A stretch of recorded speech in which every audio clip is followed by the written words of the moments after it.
guy who walks in, orders 6 tequila shots, drinks them in fairly fast fashion. Well, you know he or she is going to be drunk when they leave. And when they go and kill someone, you should have that liability. They weren't visibly intoxicated when they were in front of you, but you know if you serve somebody that much alcohol that they're going to be intoxicated. That, in summary, is, and I could go into much deeper detail, but I'm sure that's going to happen anyway. 244 is an expansive bill. It would end joint and several liability and requires non-party defendants be on a verdict form. It codifies dram shop law, as I just discussed, has a server training section inside it, requires insurers to notify the Department of Revenue once they've exceeded their aggregate $1 million limit, amends the exceptions to the statute of repose. For those who don't know what the statute of repose is, either do I, and I went to law school. It literally says, and what the statute of repose just simply does for the non-lawyers, current law says at the end of 8 years, if there's a defect with the structure of the building, that your statute ends, and then it has some fine line exceptions. This bill as written would remove those exceptions and better defines material, or what is a material defect, excuse me. It also says that under uninsured and underinsured motorist coverage would not be required to include coverage for punitive damages. It amends the definition of occurrence for medical malpractice cases and provides limitations to non-economic damages rendered against any healthcare provider or healthcare institution. And it provides for statutory bad faith claims against insurers with certain limitations. For the lawyers in the room, it puts some time limits around the Tiger River Doctrine. I could literally go through every section in much greater detail, but I think I would encourage each of you to read this bill. I could spend hours just talking about each section, and I think we're going to spend hours starting next week doing just that. So I would encourage y'all to do it, and hopefully, depending on what the chairman's wanting to do, there'll either be testimony or discussion here that'll flesh out all of those parts. And if you have questions, I would say, please feel free to talk to myself, Senator Massey, Senator Adams, Senator Elliott, Senator Tedder, members of the committee, Senator Walker. All of us sat through a lot of testimony, and I'm sure everyone would be more than happy to answer any questions you have. Thank you, Mr. Chairman. Forecast, that was his brief summation of how many hours? A lot. And so, all right, let's talk about 184 first in terms of, let's decide whether or not we want to discuss these today. There may not be any desire for discussion. Perhaps I would encourage that, but nonetheless, then to decide if we want to take up amendments. Perhaps the better plan would be to do that on the floor next week. But nonetheless, every member's got their prerogative to do as they want to. I will tell you that I have invited the Department of Insurance Director, Michael Wise, to join us. He is at a meeting with the Lieutenant Governor right now. He will come as soon as that's over. I don't know how long that will be, but I know that the subcommittee had invited him before, tried to schedule it before, not saying that he stiff-armed anybody, but the schedules did not work out such that they could get testimony from him. So I think it is important that we as a state, from the Department of Insurance, the state of our state's insurance, to hear from him and ask questions, appropriate questions of him as he's able to answer. So we have a few minutes on that. Mr. Chairman. So to Senator Kimball. Mr. Chairman, if I may I ask a question to the subcommittee chair? I'm not No, throwing no, a lot no, of no, stuff no, at no, you, no, just to no, be please fully, do. Yeah. be fully clear. I mean, I'm not getting into the weeds of the bills, but what you essentially did was pass these out unamended. So Senate, both bills, 184 and 244, you guys took a lot of testimony, passed them out to full committee favorably, but you didn't amend anything in sub. We did not. We took a lot of testimony, fleshed out and I think I don't think any member of that committee would tell you that it doesn't. Both bills need amending. There are sections, there are parts of it that need further refining. I know that we each had amendments, but there were also certainly outside groups who have an interest in these who were going to talk and flesh out amendments as well. So we just made a decision to allow this committee, if it chose to make amendments. But certainly knowing full well that this bill will be heavily amended, or there will be many amendments on the floor. I don't know whether they will all pass or not, but there will be a lot of amendments. In the subcommittee, was there drafts of amendments contemplated? Did you guys even get that far with it? I mean, we all a number of us know the contours of some of those amendments that may be offered. Did we get that far in subcommittee and those hours of testimony in the subcommittees you guys had? I mean, we did not. We spoke in generalities about areas that we thought needed some work. I mean, the reality is if you read the liquor liability part alone, we needed to remove a word here, a word there, refine it. So I think we did not adopt or even talk language on amendments. So no, we didn't pass around any amendments or have any what I would call detailed discussions about what amendments might look like. We talked in generalities about what types of things might be amended. and so then the discussion was basically whether or not, we needed more metal detectors by the time we came to the full committee, and then whether we would amend it here or to go to the floor and have the fight there. We did all agree that we should all get off social media. So Yeah, that's probably a good idea. Okay, I just want to be sure I understood fully what happened there. I thought that was the case, but thank you. Appreciate that, Senator. Other questions? I do want to start with, and again, some folks are here, some folks are not. We're not going to rehash and relitigate necessarily, but Susan Cohen with the Restaurant Association, Hospitality Association, come on up if you will. And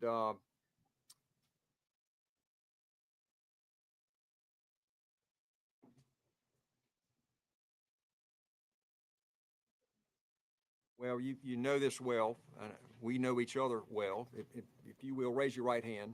Do you swear affirm to tell the truth, the whole truth, and nothing but the truth? You sat through every subcommittee meeting that has taken place on the Senate side, not only this year, last year, in addition to every subcommittee meeting that the House has conducted. Fair? And so my question to you is to, is that green light on up there? Yes. Okay, good. Pull it a little. Do I need to lean up? Yeah, there you go. My apologies. In terms of your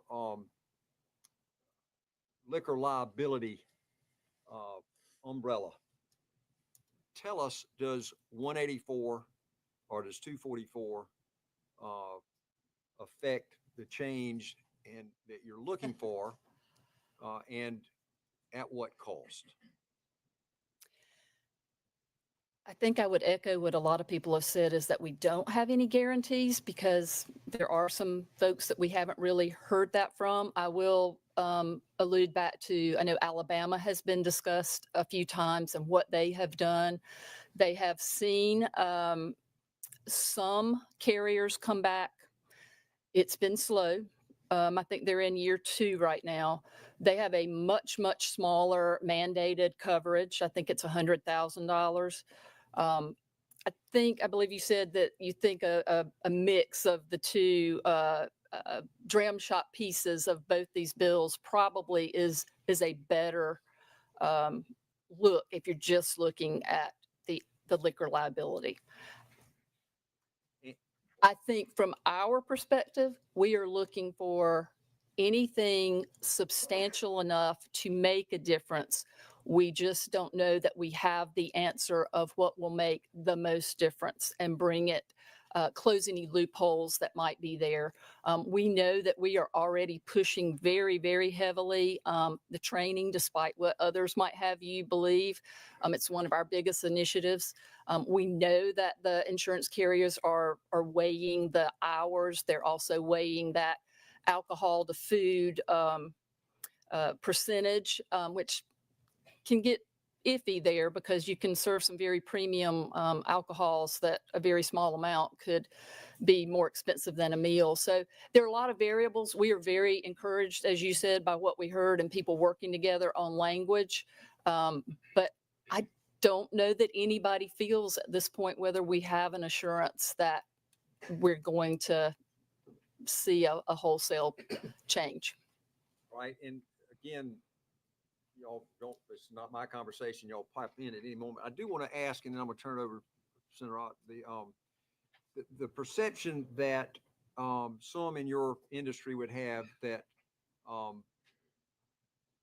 there is no market for insurance if you've had no claim, if you've had, you've been a good operator, you have managed and watched the owners, the managers, whoever's tasked to protect that license that your members have, Right. which is a license to guard against a very dangerous commodity, which is alcohol, that we know the overconsumption of which leads to injury and or death of South Carolinians. Sure.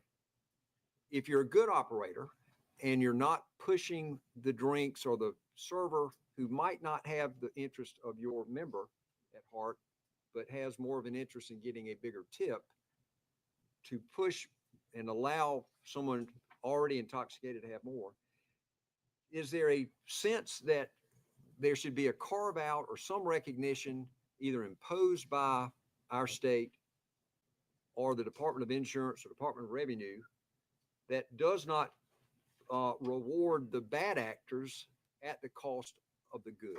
Yeah, I mean,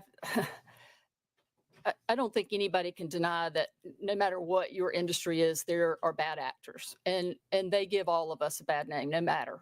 And we have no problem with holding the bad actors accountable. I think where it really hits home with us about what is making the difference with the insurance carriers is when we have members who will reach out to us and say, hey, look, I'm not even open past 2 o'clock in the afternoon. I don't even have to carry the mandated million. And my insurance carrier just dropped me and would not write me because of what they called our one drink rule. So that gets a little bit more back into 244 and not so much just a straight dram shop. I will say again, we will push the training. We already do. I can't imagine any good operator allowing a server to be pushing drinks. I think the amount of tips you would get from that are probably not worth the risk. So I'm not saying that doesn't happen. I'm sure it happens, but that is not an industry-wide issue. And it has felt like our industry has been painted with a very, very broad brush related to that. Kind of like bad actors, perhaps, in other professions that become the norm. Yep. Perhaps. So, Senator Wright, you want to chime in on that, or I was going to ask one more question, and then I'll turn it over to a couple of others that have asked to be recognized. But there was a regulation issued in 2003 from DOR interpreting that liquor liability minimum limits policy involving one occurrence or more than one occurrence. Are you familiar with that concept at all? You're predating my knowledge. I apologize. All right, in 2023? About what? I'm sorry. You said 2003. 23. Okay. 2 years ago. That DOR issued guidance interpreting the liquor liability to provide for an aggregate, not a per occurrence. Right. We asked them for their interpretation of the $1 million, and that was the response that we got back, that it was aggregate and not per occurrence. All right, and that was from on high, both the Department of Revenue and Department of Insurance have indicated that that was their interpretation, correct? That's what we were told. Okay. So the hope there was, and the sense was, that that was going to either stave off the insurance premium increase and hopefully avert what you are saying exists to this day. Yeah, I think that that would have been nice to see that help. That's why I have hesitancy in relying on just addressing that $1 million. I think that when we do have an insurance entity who will talk with us, they will say that they are just concerned about someone going to trial and being held accountable for things that was not equal to their amount of responsibility in an accident. And so I've heard, and I've said it in front of both of these groups in the past. I mean, it's really disheartening to hear someone say somebody's got to pay. And my response is the guilty party has got to pay. And that's, I think, where we are now, is that some of our very good operators, because they have really good insurance and they try to go and stand up for themselves in some cases, then or either their insurance carrier just says, hey, you need to settle this. And so they have to come out of pocket, and they really weren't the ones responsible. So that's why we continue to say we are happy to help support stopping the bad actors. We think maybe another step that wasn't really discussed in any detail in some of these hearings was, where does the operator, the server, I shouldn't say server, the owner's responsibility end? Because we have cases where a person left, they were stopped from getting in their car, they took an Uber home, and when they got home, they got in another vehicle. So we can't do anything after they get home. We don't know what they have access to. One of them was even a golf cart. I mean, so some of those parameters have got to be in place to protect those who really truly did not overserve or contribute in any major, at least not to the 50% of that responsibility for that accident. Thank you, Mr. Chairman. Susan, thank you. I appreciate you speaking to, the fact that you don't know if these changes will immediately or how long it will take to drive premiums down, or if they will at all. But I was just wondering if you could speak to what is actually happening right now with the law as it currently exists and the impact that it's having on the members of your industry and what they're ultimately dealing with. Right. Well, I mean, you've heard the people you've heard testify in these sessions are, in fact, very good operators for the most part, who have just seen their premiums skyrocket. But more so than that, they have seen, and I think Carl Sobosinski might be one who testified that his broker sent it out to like 40 different entities and maybe got quotes back from 3. And how we are covered with umbrella policies has basically gone away. So now it's not just affecting my restaurant members, it's affecting my hotel members who used to get the umbrella policies, and they're now seeing alcohol backed out. We hear a lot of people say, you're giving us anecdotal, and we've heard people say, well, Perry came and he testified. He said, y'all aren't closing. We are closing. That's not to say that somebody new is not stepping in and that somebody new is not getting an alcohol permit, but they don't have some of the same challenges. But again, Steve Cook stood right here and talked about, or someone alluded to his situation right now. He's trying to open a new restaurant in Lexington, and he has a great track record, and he can't find his coverage for that new steakhouse. So it's not anecdotal. You've probably all of you seen VFW posts and others in your areas who have lost their golf courses. I mean, guys, I used to help promote golf industry in Myrtle Beach. I don't think I want to tell too many golfers that we can't send that beer cart around and serve them drinks. And And they certainly can't cut it off at 5 o'clock because it stays daylight a lot longer than that on the golf course. So we are where we are. And good afternoon to you, Ms. Cohen. Good to see you again. too. I think you and I first met several months ago before I got sworn in. And in fact, we had a conversation about this issue. So I know where your heart is. I know your intentions are pure and you want what's best. A lot of the rhetoric, a lot of the chatter, I should say, around this issue, joint and several. The assumption is that joint and several is the norm. It is the standard. When in fact, in South Carolina, joint and several is the exception. And it's only, triggered when you have, the use or the sale of alcohol, use in illegal transfer of drugs, or gross negligence, recklessness, and so on, subsection F. But in most cases, defendants are held accountable for their pro rata share. Here's what I would ask you.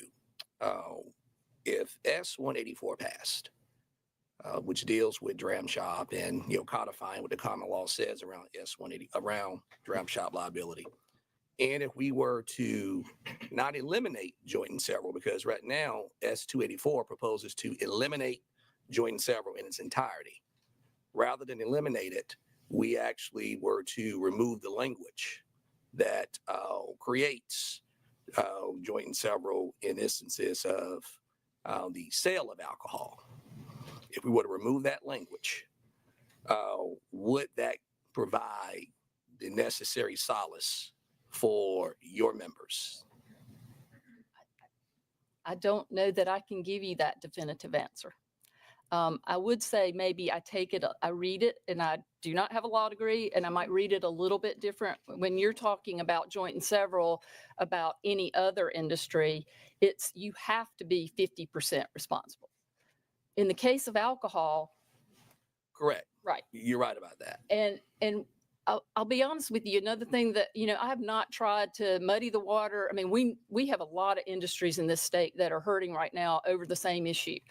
So I can only speak to what I hear from my members about alcohol. And, just as I mentioned, the situation where a patron had been put in a car, got home safely, then left again. And that's something we cannot possibly foresee or control.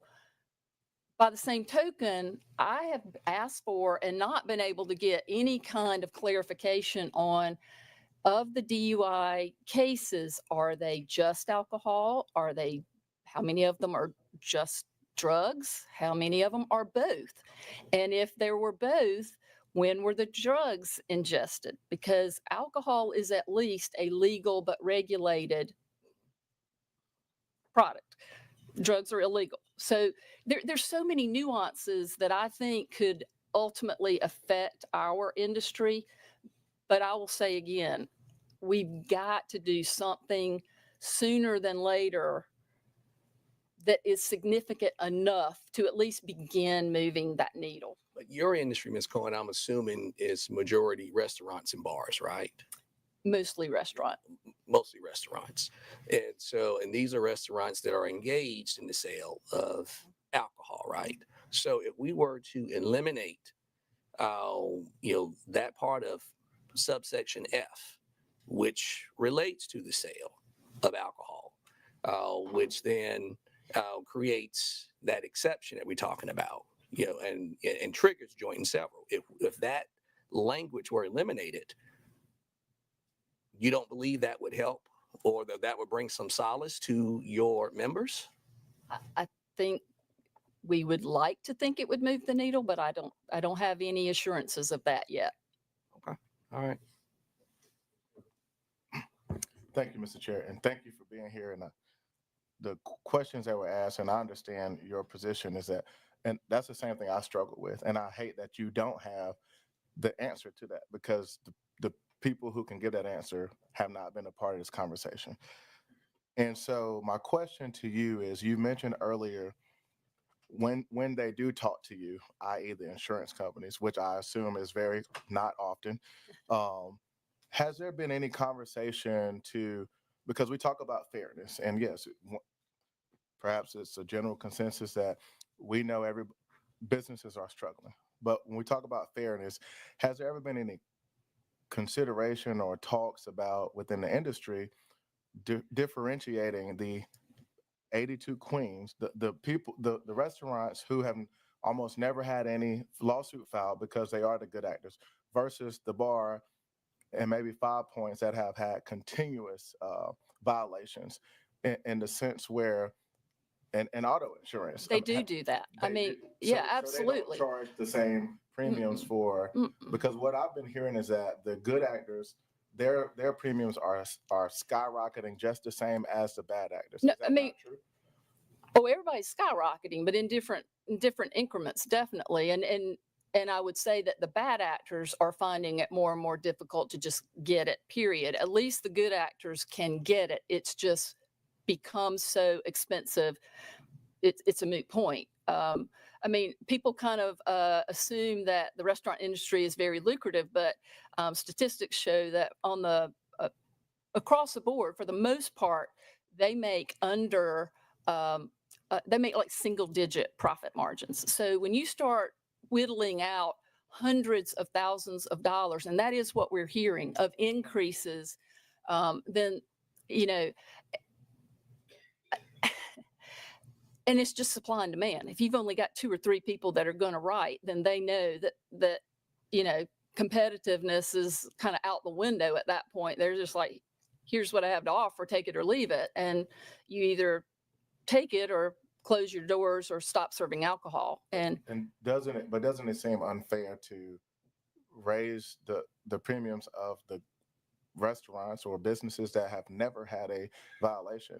Um, Maybe not on the same level, since you said they are differentiated, but would that not be unfair to continue to raise theirs when they have not done anything or cost the industry any money, per se? again, just as unfair as making a good operator pay. Right. Well, and I get that. So there's what Yeah. I'm getting at is it seems like there's a lot of unfairness going around. We're talking about only one thing that seems to be unfair, but and even with like auto insurance, I mean, I don't know how, are there any incentives? Auto insurance, some companies now, and there's not a lack of auto carriers, but I mean, you have companies that there's an app, and if you don't speed, I mean, if you don't Right. get some, they reduce. That's an insurance. Right. Your premium will reduce if you do this. We don't have that Right. in your industry, and so I'm asking, Yeah. why is that? We actually do have that. And Okay, so when we have educational events and we do webinars about various things that are affecting our industry, for example, you would have you know, anything that would help decrease your risk. It could be alcohol, it could be any number of things. Or we have, you know, just what are your operating practices? What are your training practices? So the people, you ask those that do talk to us, they tell us, they look at what time you close. Okay. They look at the alcohol to food ratio. They look at training. And again, I mean, to be brutally honest, we push training of alcohol and food, safe food service more than probably any other program we do.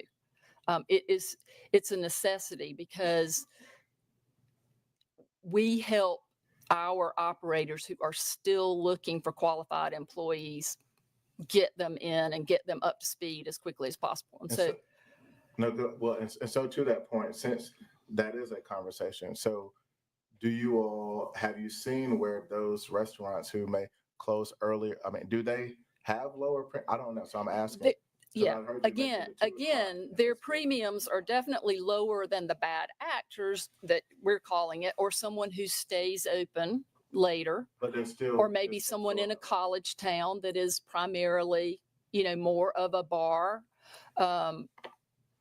I think that operators right now are doing everything they can to try to decrease their exposure. And have they seen a decrease? And that's what I'm saying. And again, I go back to supply and demand. You went from 40 or more, and I'm not throwing shade at the Department of Insurance either, but the statistics that you you guys heard were from 2022. And we definitely had a problem then. But 23 and 24, I mean, it just went down the drain, if comparatively. So again, what I look at is primarily the loss of competitiveness because there's just nobody to showing quote the them. policy. Gotcha. Thank you. Thank you, Mr. Chairman. Thank you for being here. I wanted to just respond to the back and forth, the conversation you had with Senator Walker, because I'm confident that eliminating subsection F does not address the problem. In fact, I think subsection F rarely comes into play. The issue is well, first off, joint and several is a problem for your industry. It's a problem for multiple industries. It's not limited to alcohol sales. But this gets to the real reason that we're here. Smith versus Tiffany, which was decided by the Supreme Court in 2017, really addressed what that section means above when it references defendant. Right. So it doesn't, when it says that a defendant is can be responsible for the entire verdict only if the defendant has more than 50% of the responsibility.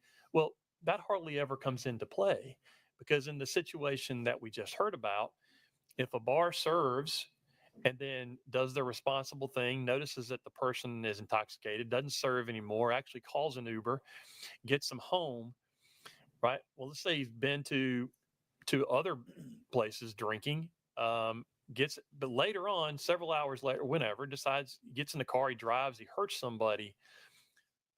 If that bar is the only defendant, that bar is going to be 100% responsible for the damage. Because the way that is written, it's limited only to defendants. It does not include other parties. It doesn't reference other people who have contributed to the harm. Eliminating subsection F doesn't address the problem. The problem is the underlying law that allows for the very thing that we've just heard about, and that is you could be responsible for harm that somebody else causes. Subsection F doesn't address that. It's the underlying law. The underlying law has to change in order to address that, because right now what's happening is the insurers are including that in their risk assessments, that you could be on the hook for things that you didn't cause. And that is certainly contributing to the increased rates that we have. But in order to get at this problem, this is much bigger than subsection F. This is the whole joint and several law, right? And unless we address the whole thing, not just for the alcohol industry, but also for every other industry, if we don't address the whole thing, we're not solving the problem.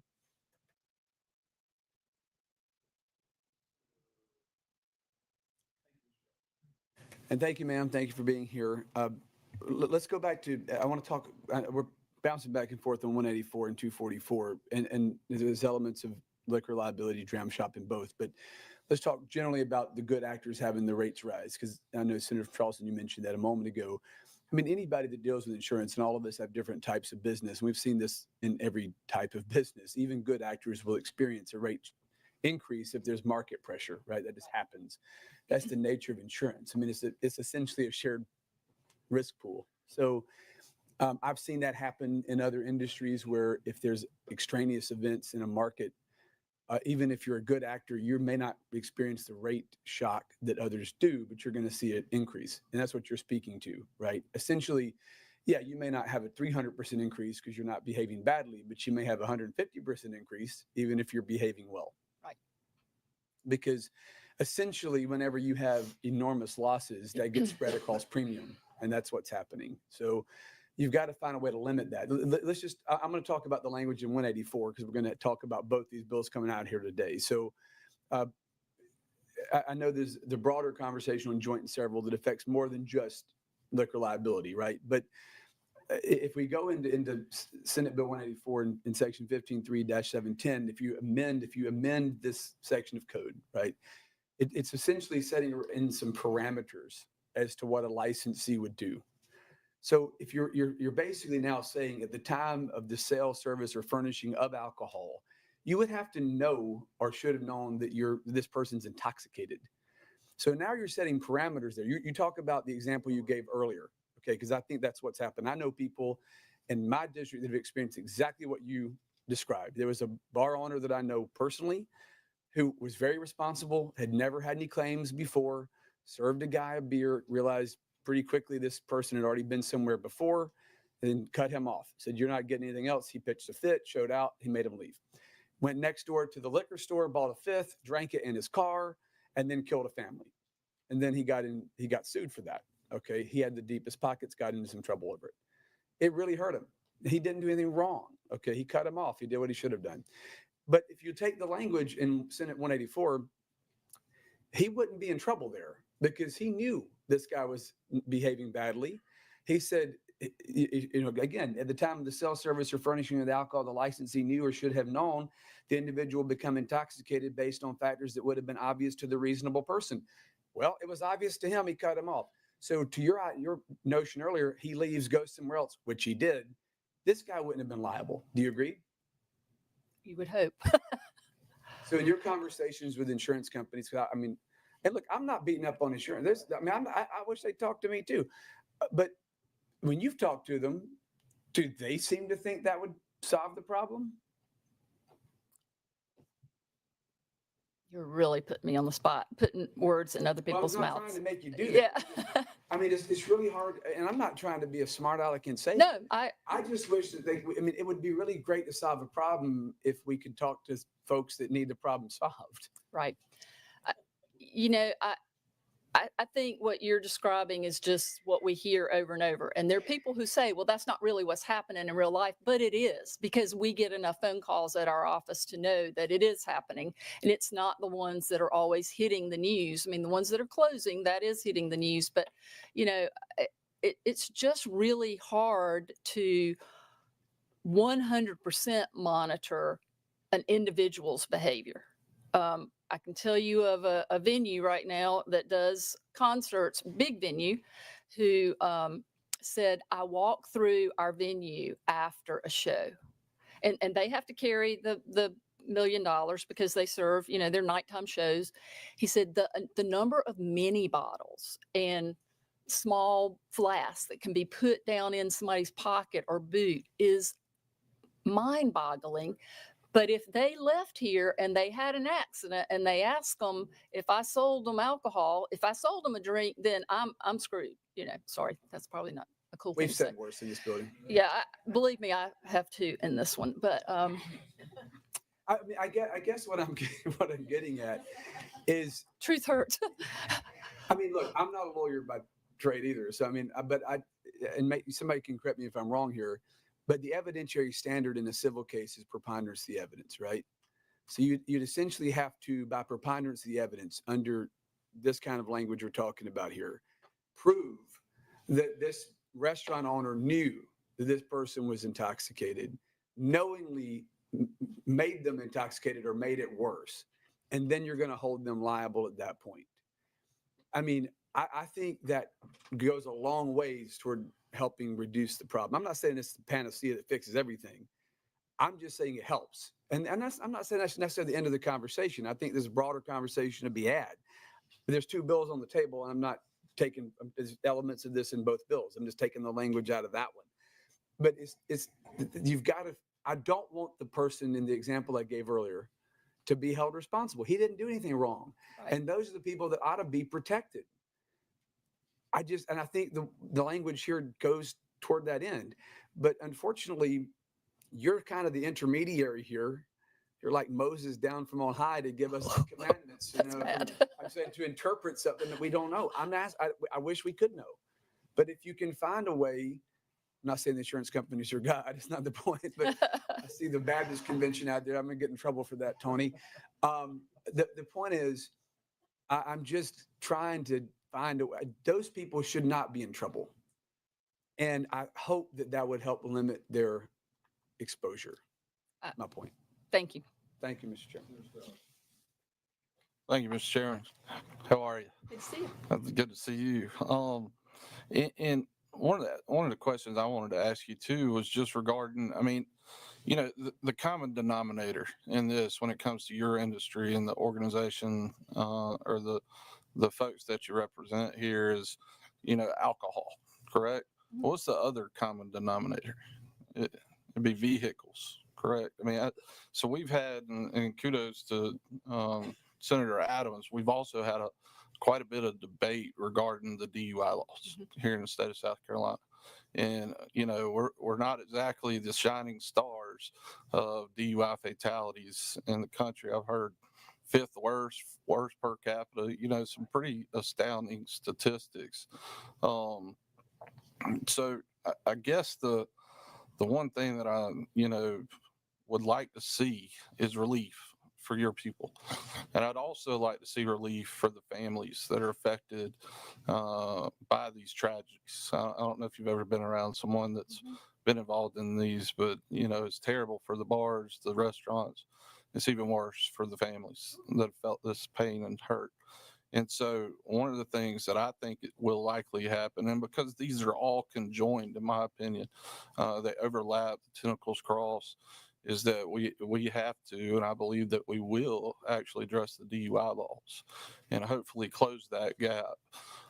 Because ultimately, at the end of the day, and correct me if I'm wrong, the only way that insurance companies, can make a profit, and profits aren't necessarily a bad thing, but when the claim numbers don't go down, they've got two options, right? They can either raise rates or go somewhere else to try to make a profit. And so if we are able to reduce the overall amount of claims, hopefully that also, in my opinion, would have an effect on insurability. Would you agree with that? Oh, we're very pro DUI legislation. We do believe that that's something that needs to be addressed. Thank you, Matt. Other questions? Well, let me ask one real quick, and then I'm gonna go Sure. back to Senator Walker. I've asked, and you agreed that you participated, sat in, if not testified at both House and Senate subcommittee meetings regarding this topic. Did you also sit in the 3 meetings that were held by the Insurance Review Study Committee? Yes. All right, and you were familiar with their January 7th, 2025 report, perhaps. That committee made up of House and Senate members, Senators Massey, Turner, Hutto, House members Caskey, Bailey, and Kirby. Lee Jedziniak, Rob Tyson, and Charlie Condon participated in that. But page 2 of that report, apparently in the last hearing on December 10th, focused on what we're talking about. And so this quandary of, do you believe anecdote or do you believe facts? And last week's exchange, Senator Massey and Senator Lee Cope, the data either does or that data doesn't. And cute line, forgive me for this going off topic, but a great podcast by Motley Fool. And they were talking about, it's a business, companies, stocks. Anyway, it's a great resource. But one commenter said, you and I may lie to one another, but the numbers don't, unless the numbers are fudged. And so my point to you, either we believe anecdotes or we believe the numbers that establish that your numbers have not gone down. The restaurants and or bars, the permits that the Department of Revenue issues have not gone down. And the state is quoting the report. I didn't write this. According to, this is Perry Mathis from DOR, the state has remained steady in terms of number of active licenses. There is not an anomalous rate of suspensions due to the failure to meet the liquor liability requirement, which, again, this report, not my writing, contrasts with the anecdotal reports of mass closures of bars and restaurants due to inability to maintain coverage. So help me with the Sure. numbers or the anecdote.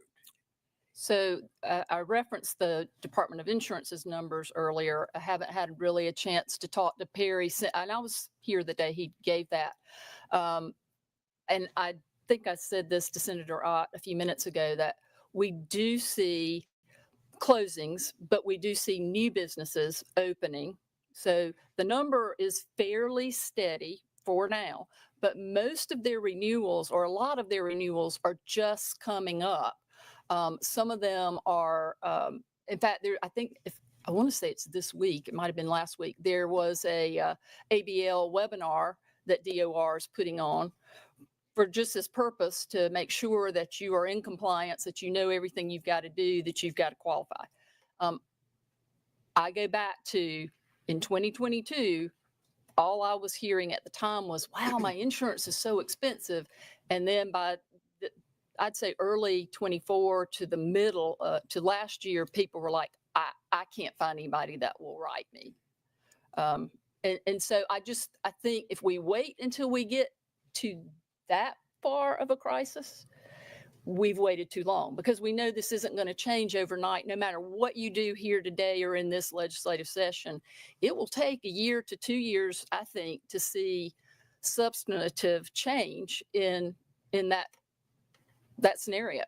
Well, and again, he's not the insurance expert perhaps, and we will ask Director Wise shortly, but again, Administrative ABL Division of DOR, Perry Mathis, said that 7 or 8 providers are offering liquor liability insurance in the South Carolina Don't market. get caught in the language, though. Let me finish the question, and then you can help parse it.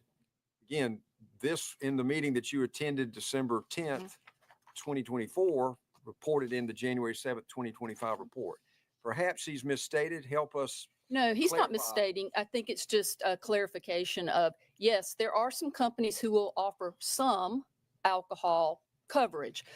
It's not all the coverage that's going to apply to that mandated $1 million.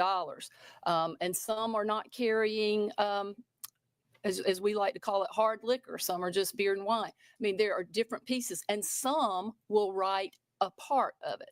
So you might have a carrier who will say, well, I'll give you some alcohol coverage as part of this policy, but I'm only going to cover this percentage. So then you have to try to find other carriers to combine with that.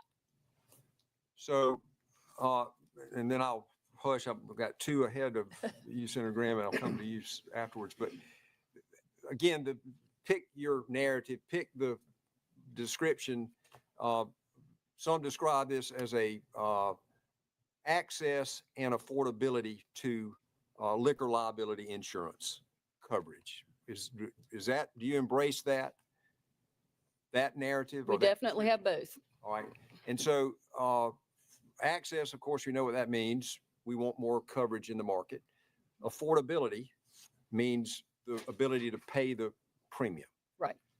Do you believe that either of these bills is going to do anything to lower the rate of increase of the affordability or ensure a greater access for it? I would like to say yes, but I have no assurance of that at this point. I think we still have to make an effort to make change, even if it's steps. And if it has been said that effectively we, and I'm paraphrasing again the description, we have to trust that the insurance companies are going to do right by us. Have they done right by your membership since 2017? I'm not going to say that either, because I think they are in business, and as somebody said, it's not a bad thing to make profit. And if they've chosen, I've said this: if they were all still here and all still selling and jacking up the price, I would say, oh, that's greed. They've literally left. I mean, it's not even that they're going to sell it to you at whatever price they want to offer. We just only have a few that will even sell it at any price. So that tells me there's a problem. And it's not just their greed, as some have wanted to say. My dad sold life insurance, very different.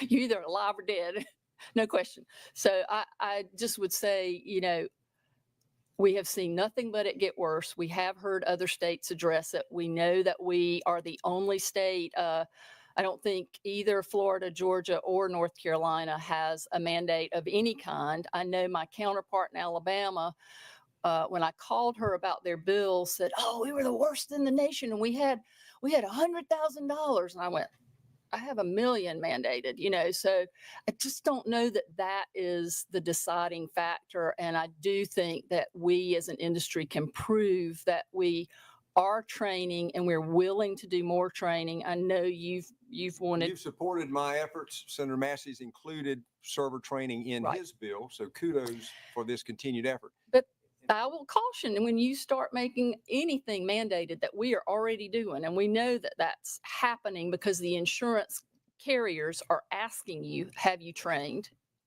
That cost is also going to go up. Finally, for me, forgive me if I lie, not intending to lie on that, but in terms of your membership, surely, maybe not a member of yours, but well circulated quote from a smart, probably good operator, effectively in the business of serving alcohol, said you'd be a fool to only have $1 million in liability coverage. That's probably true. And so your membership, would it be the exception than the rule that they only carried the minimum limits, or would you know? I think that I would, and I started in this role as this became a bigger issue, but knowing my past history with the industry and my involvement, which goes all the way back, I hate to say 4 decades, the good operators are good operators, and they're covering everything liability wise. And yes, they probably had more than $1 million, but when you mandate it, it changes the equation of what somebody can charge. And it puts it out there that you've got that. And if you put it per occurrence, that just adds that on top of it. So that's why we were, and it wasn't until about August or September last year that we got that clarification from DOR that it was aggregate. I think that's right. I think you said 20, was it 23? Not 2003, but 2023. Yeah. I was thinking that I looked it up in my notes and got it there. He could have clarified it for others prior to that. Okay. Senator Graham, if you have a question, I'm sorry. No, I just withdrew. Okay. So, a couple of things. So, how many in your association? How many restaurants do y'all represent? Is there Counting ones that don't serve alcohol? Sure. Probably about 1,500. And then a minute ago, we were talking about insurance providers for liquor liability. How many are in South Carolina that are actually providing that? So there was some discussion about different ones providing it, but what's the total number of insurance providers that you're? I don't know for sure that would cover pieces of it. I do know, just going anecdotally off, I mean, they send us their quote sheet and say, hey, this is what my broker got back, and they mark off, not going to quote it, not doing South Carolina, whatever. We generally get down to about 3 right now. And in those 3, and obviously trying to watch some of this testimony and trying to keep up with all the discussion. One of the concerns is for me is, it's my understanding that the insurance companies haven't talked to anybody. And this subcommittee or last year, and this seems like this debate's been going on a long time, seems to me that they need to be at the table. And maybe I'm missing something here, but you talk about, only being 3 providers, for me, I want to know who they are. I want to know how their businesses are doing. I mean, because ultimately they're hurting small businesses. They're hurting the businesses that are in our backyard. And that's a problem, especially if they're not willing to come talk. And maybe I missed something, and maybe, somebody else can enlighten me after I stop talking. But I do think it's important that the parties that are a part of this need to be at the table. And to this point, I haven't seen them. Thank you. Yeah, thank you, Mr. Chair. And Ms. Cohen, let me just tell you how much I appreciate not only you being here, but your candor as well as your humility on the fact that you were willing to say that there are no assurances, or you can't give any assurance that these bills will increase accessibility or bring down insurance rates. I know as far as accessibility, we have this paltry, number of, I guess, carriers in the state that are willing to issue liquor liability policies. And then, of course, there's the affordability piece, right? And so I guess my question to you would be, do you think we are putting the ladder on the right wall with tort reform? And perhaps we ought to be having discussions about perhaps insurance reform in this state, especially as it relates to the affordability. I don't think I could speak specifically to insurance reform. I would say that we hear things that, as you're terming it, related to tort that Mhm. affect our industry, and we're hearing, quote, dram shop issues that affect our industry. So Let's stay there to for a address second. both or So you've heard about things that relate to tort, or torts rather, that impact your industry. But how can you say that it is torts that's impacting your industry when it's the insurance companies that have made the decision to raise premiums? because when I hear or am given a quote by a member who says, my insurance carrier dropped me because of South Carolina's first drink law, to Mhm. me, and I might be interpreting that Sure, wrong, but sure. that sounds like part of tort. Hence, That's not, we should be talking about insurance reform, possible, right? and balancing who's responsible and who's Sure. paying the bill. Okay. And I think the proposed legislation, I think, helps in that regard in terms of trying to ensure that the bad actors are held accountable and that the good actors aren't held accountable for the actions of the bad actors, right? But I guess for me, hearing so much from the business community about insurance being inaccessible or not being affordable, and then what seems to be the go-to position is we have to do something about our tort laws, but no one's saying anything about insurance reform when the complaint or the gripe is about skyrocketing premiums. And so for me, I would think that the discussion should be a little more balanced, maybe take a more comprehensive approach in addressing the business community's concerns, not just looking at tort reform, but perhaps looking at insurance practices, or what do we do about insurers who issue liquor liability policies, whether or not if those carriers are in fact sufficiently regulated, right? Well, first, I just want to clarify that I'm not speaking on behalf of any other I know you're industry not. today, Sure. because I know that there are a lot of concerns. You asked me specific questions about the liquor liability, and I think it's a combined issue. And I don't know if I could tell you that, it requires insurance reform. It's simply business. We're not making money to cover our premiums, so we increase the premiums, and to cover our losses, so we increase the premiums, or we're just not going to write in your state because it's not profitable. You mentioned something as Free well. market. There was an example you gave, and I don't remember it to be exact, but the gist of it was, I think there was a bar owner or a restaurant owner, I'm sorry, who was held accountable. At least his insurance company decided to pay on a claim when it was clear that the restaurant owner didn't do anything wrong. Is that something that's pretty frequent, or do you see that happening frequently? I couldn't speak to the exact number. I think I see different pieces of it. I see settling. I see people thinking that they could defend themselves, but not. And I think more often than not, I am hearing more that they are settling because it's too expensive and it's too big a risk under the current circumstances, whatever we want to say they are, to try to take it to court. I just find that interesting.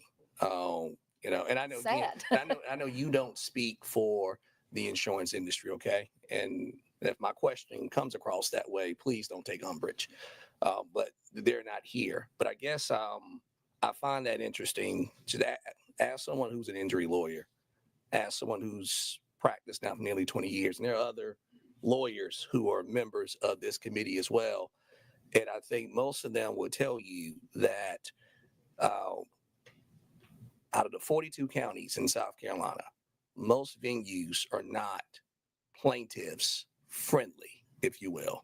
And oftentimes, insurance companies will make a decision to take a case to court just based off of the venue that the case has been brought.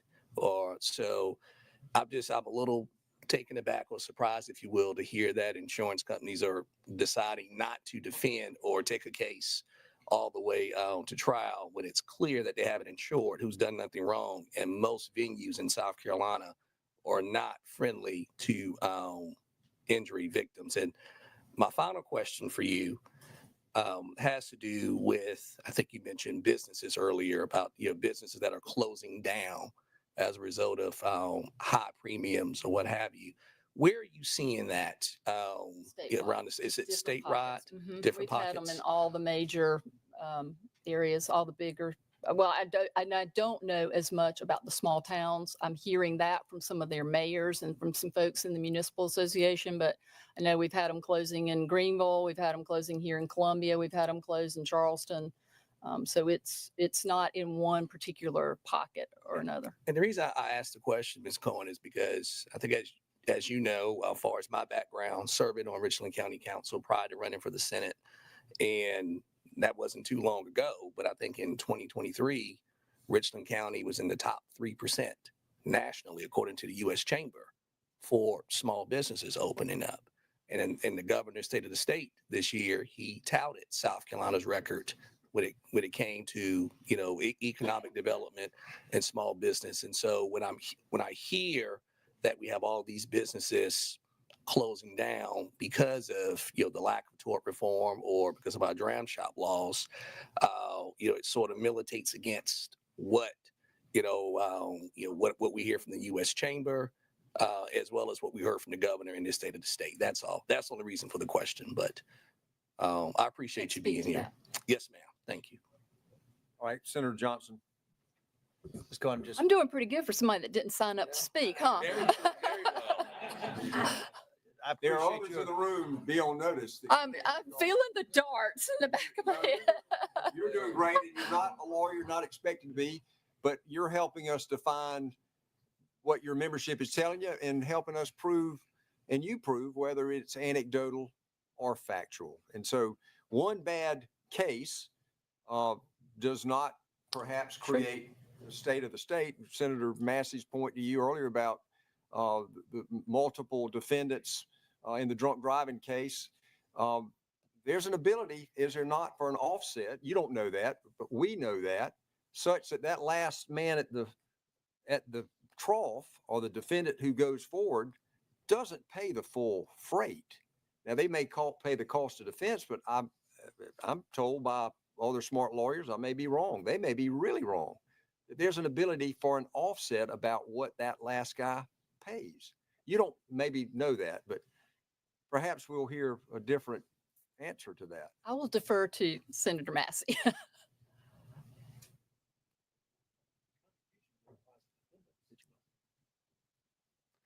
Contribution law applies to defendants.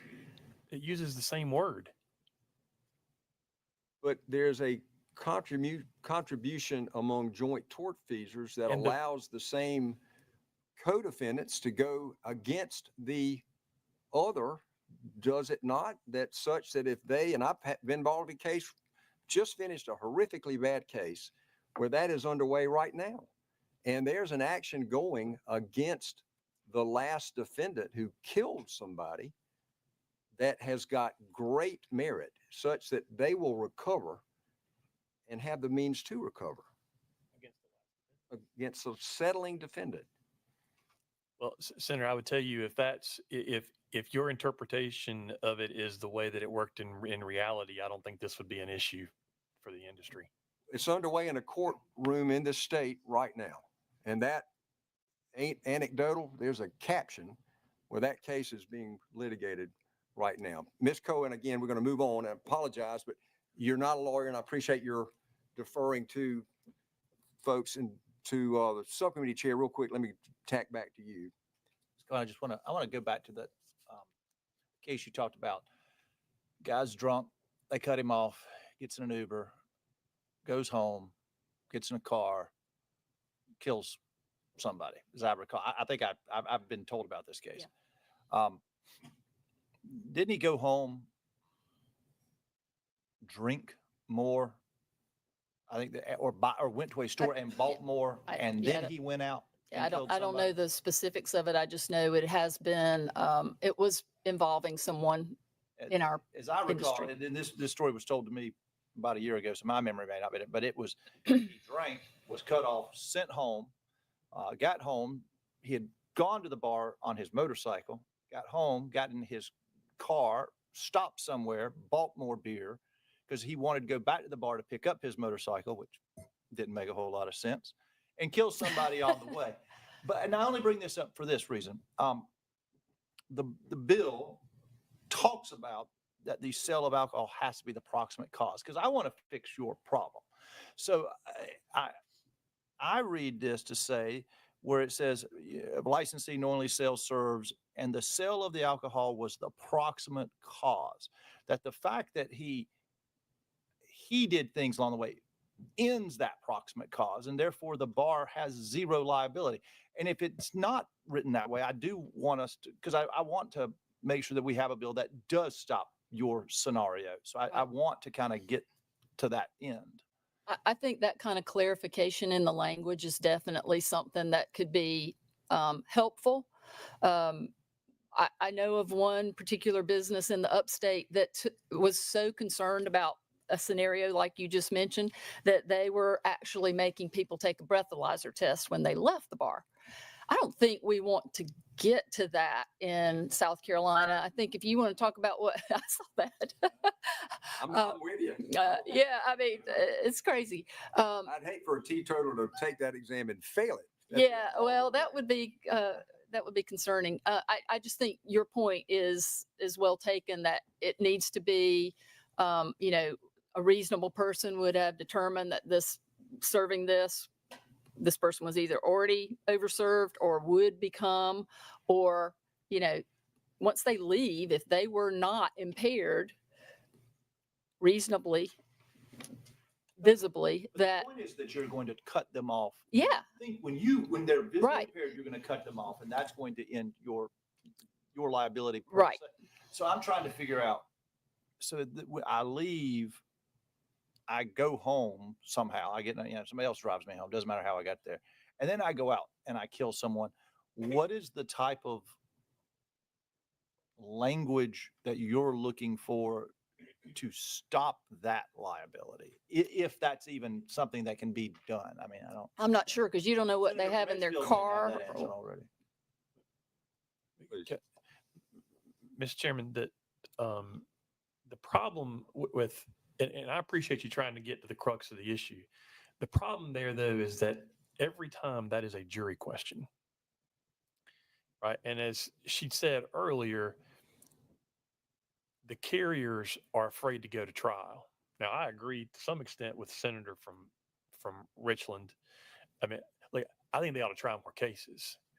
But in that situation, if you put that case in front of a jury and the only defendant is that bar, and the jury hears what the catastrophic injuries were to this person, they're going to be overwhelmingly sympathetic to that. They are not going to say no to that person more often than not. And if they are the only defendant, they're going to get, even if you change that language, the issue is the fact that they can be on the hook for the whole thing. And that is what's driving the risk assessment from the carriers, right? I mean, I understand the questions about why aren't they at the table. I mean, this is the same. It was the same attacks from opponents in Alabama or Florida or Georgia, right? But an insurance company isn't going to be able to tell you whether this is going to lower their rates or not, because they've got to see how the laws affect their risk. Then if this has an impact of lowering the payouts, that affects their risk assessment, right? And then that's going to affect the rates. But they can't tell you that now. they're not going to come up here and stand in front of you to have to answer. They can't tell you that. But I think, Senator, to you, that sure, they've got to see that they got to see what happens so they can factor that into their risk assessment. If they can't assess their risk, they can't tell you what the rates are going to be.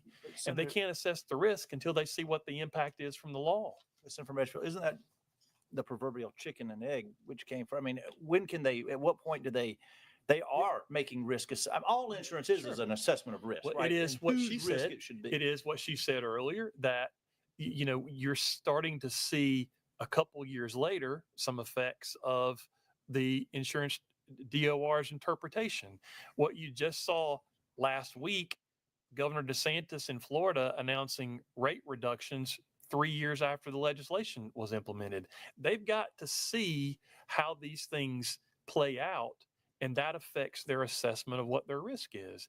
If it lowers their payouts, if it makes it more certain as to what their risk is, then you'll see the effect of that.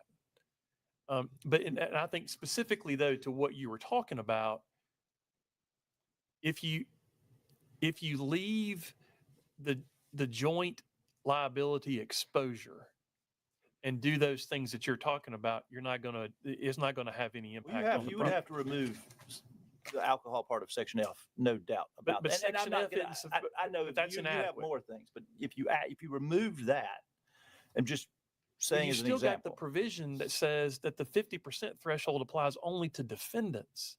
In her situation, you've only got one defendant, right? So that defendant, if he's 1% responsible for the whole thing, he's 100% responsible in the trial. But Mr. Chairman, could I ask a clarifying how could question on you? that? I guess it goes back to if it would.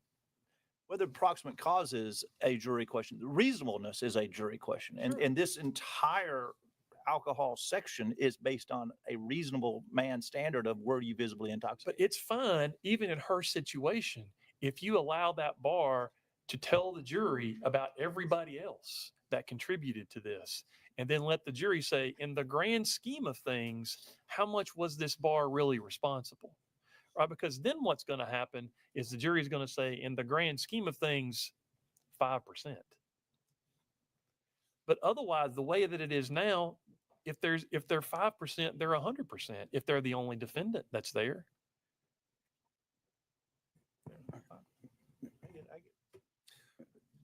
Mr. Chairman. Real quick editorial comment, and there's this Wall Street Journal opinion or editorial, I guess. What was it? It's last Monday, that touted the benefit of those tort reform efforts in Florida, and in contrast to California.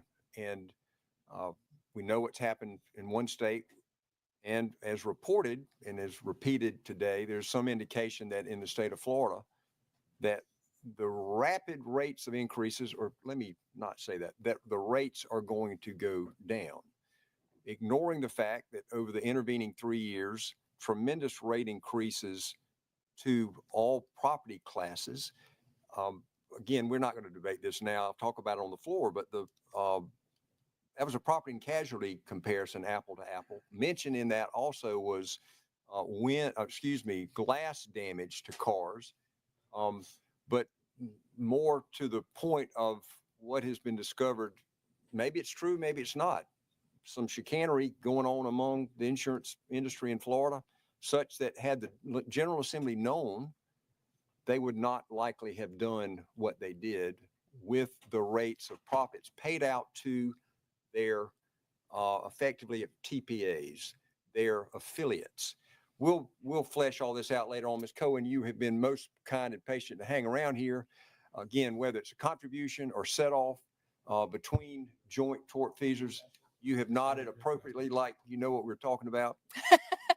You're here for relief, and we hope we can give it to you, and we hope we can give it to the good actors and not penalize them for being good actors and reward the bad.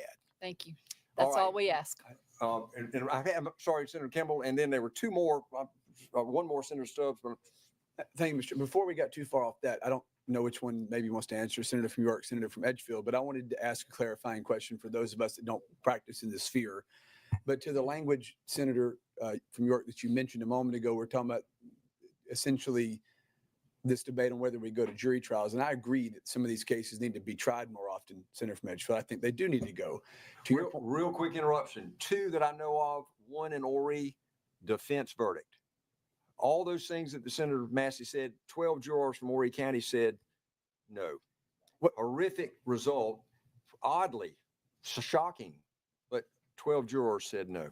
and that's good, but isn't it true? And I mean, I'm honestly asking. I think this is true, but I don't practice, obviously. So, if you have this kind of language in statute, if we enacted this, and I understand what you're saying, if you have a jury that's hearing about horrific injuries and they're sympathetic, can't you basically, if they take some of these to trial, can't you file a motion for summary judgment on some of this and basically say, look, they don't meet the threshold and have the case dismissed anyways? I mean, can't you have a motion for summary adjudication before it ever goes to trial? You can do that.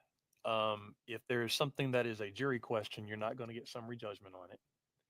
On like he was talking about with reasonableness. But if we enact this language though, and it doesn't meet the threshold, can't we get it kicked out before it ever goes to that point? Most of the time, those things are jury questions. And I'll also tell you that in state court is very different from federal court in this case. State court judges, circuit judges are not real. They don't grant summary judgment a whole lot. They will usually let things go to juries. In federal court system, those judges will grant summary judgment more often, but you don't see that a whole lot in circuit court here, especially on a like what you're talking about with if the word is reasonableness, things like that. That's an almost always. They're still going to want to throw it to the jury. Yeah. All right, thank you. Well, And they're judges that we all elect, we vet, we question. We get to ask them these questions. Are they abiding the law? Perhaps we need to change the law. And that's kind of as you say, a policy decision to not let the judges have the discretion that these current laws afford them. Senator Stubbs, and then we're going to let Ms. Cohen go unless. Thank you. No, I don't think this will. So speaking of policy, do y'all believe that we should punish wrongdoers? Oh, absolutely. Thank You have kids? I have a 6-year-old and a 10-year-old. So if the 6-year-old runs through the house and breaks a vase, do you punish the 10-year-old and take it out of their allowance because they have more? No, man. And if you do, does that stop the 6-year-old from running in the house? I mean, it's kind of. I'm gonna give you the real. 10-year-old is drinking or not. But realistically, That grape juice, that'll get you every time. it really depends on what Mama says. Yeah. That's I mean, it's really that sound. I wasn't trying to be flip. I mean, it really is that simple. We are not against a victim being compensated by any stretch, but you can't create a second victim by making somebody who's not responsible have the burden of the payout. I mean, it's not fair. No, and I do totally agree with that. And the reason that I asked that, right, is that from a public policy perspective, it seems that we should encourage good behavior and discourage or punish bad behavior. And that's just what I was asking. Thank you. and Senator Taylor, yeah. No, I don't have any. This is so she can, if nobody else has questions. Well, and I do want to give you the final say. You've effectively done it with a 6 and a 10-year-old. That succinctly says what you want to do. Right. But you've described how the current law is hurting. Again, either factually, anecdotally, if there's one bad case, that becomes the norm. We get that. Perception is reality, right? But my question to you on the flip side, what is it that you think is going to help? And how will this help your membership? I think if it's applied correctly, it will help the good actors. If you take action that's both, again, whether it's with our legal system, whether it's with our insurers, whether it's actually with the dram shop. I mean, I think there's probably a combination of all three that needs to be talked about. But if something's not done, then I think what we've seen is that escalation that you guys are saying, is not showing up in the numbers yet. I promise you, I'm not making up the phone calls and the emails that we get from folks who are going, I can't do this anymore, and I'm going to end up going out of business if they haven't already. That's my concern. And I don't think that that's anybody in this room's intent, but that's the reality of what's happening. Department of Insurance, 1. Department of Revenue Enforcement, 2, correct? and the laws that this General Assembly passes, and then the enforcement of those laws by civil or criminal executive power, correct? You need all of those branches working co-equally, correct? In our industry's case, yes. Okay. MAD and the folks that have been involved with MAD, you've heard them testify, they're here. I would urge another conversation out of this room with those fine folks, and Happy to. I thank you very much for being at the right place at the right time I for us. was trying to hide back there. Can't hide. All right, the Director of Insurance is here. Director Wise, come on up if you will. And I appreciate your jockeying. Oh, I'm sorry. Yeah, come on up, but we're going to. Yeah. No, I just wanted, Mr. Chair, I just wanted to, before we move forward, to touch, just to clarify something. So the fact that it sounds like we are not giving our jurors enough credit. And so, because I wanted to go back to the scenario where the person drinks at a bar, has one drink at a bar, goes home, buys liquor, gets plastered, goes back out. I mean, those facts presented to a jury. I mean, I believe our juries are smarter than what we're giving them. And in the instance where the senator from Edgefield, I think your argument was that if the bar is the only defendant remaining, they will always be 100% liable. And that's not the case, because with the Horry County case, I had a buddy that tried a case about a year ago, 23-year-old, multiple drinks at a bar, bad injuries, and there was a trial where the jury decided that the bar was not at fault, because that particular defense attorney, they argued the empty chair. They argued it was the drunk driver's fault. And so because of the fact scenario that whatever they presented, there are instances where the jury gets it right. And I think when they hear all of that, when you got somebody getting one beer at a restaurant and then going to buy a bottle of liquor, and you can show that, I mean, I just don't see how a jury would. So this is not happening all the time. And so explain if it's always 100% liable, if the bar or restaurant is the only defendant left, then how are cases like that being given defense verdicts in Horry County where they were the only one on the phone? Well, and just if I could just very quickly, and I'll do it very quickly, but I'd say, look, as I said before, if a jury believes that restaurant, whether it be in Horry or in your situation, was 5% responsible, they're going to be 100% responsible because they're the only defendant. The situation that you've identified is one in which a jury determined they were not responsible at all. Well, if it's 0%, then it's 0%. But the problem is that like you've got some folks here who some insurers, and I wish they would do this more often, but they rolled the dice, right? Because they thought they had a good argument that there's no responsibility here whatsoever, and they got some juries to agree with them, apparently. But I will tell you, and I think Ms. Cohen just told you this, that's not what's happening normally. What's happening normally is there's some concern there could be a little bit of liability, and if there's a little bit, it's all of it, and they can't take the risk, so they end up paying out more than what they ought to pay out, which has the ultimate effect of driving up the premium. But to that point, I mean, that is a calculated risk among adults in the room, actuaries weighing risk that we're not tilting by fixing the law just to help that calculus become advantage to one group over the other. Whatever we do, whether it's civil liability, whether it's criminal, again, the balance of adults in the room making conscious, sober decisions to or not to try a case, and the risk allocation that you make when you're representing your client, saying roll or not. I mean, equally. Yeah, but the question, I mean, right now the rules not only allow, but in many cases require the 10-year-old to pay for the 6-year-old's conduct. Right.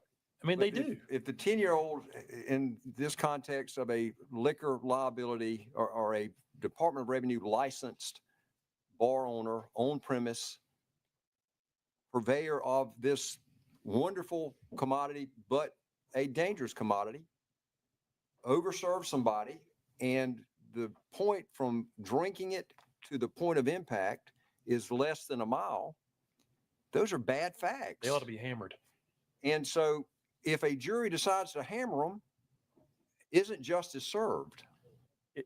Sure, they ought to, in that situation, absolutely they ought. Now I still think they ought to be responsible for their portion for what they cause, because you've also got a guy who gets in the car and drives when he shouldn't be driving, right? That person should get hammered as well.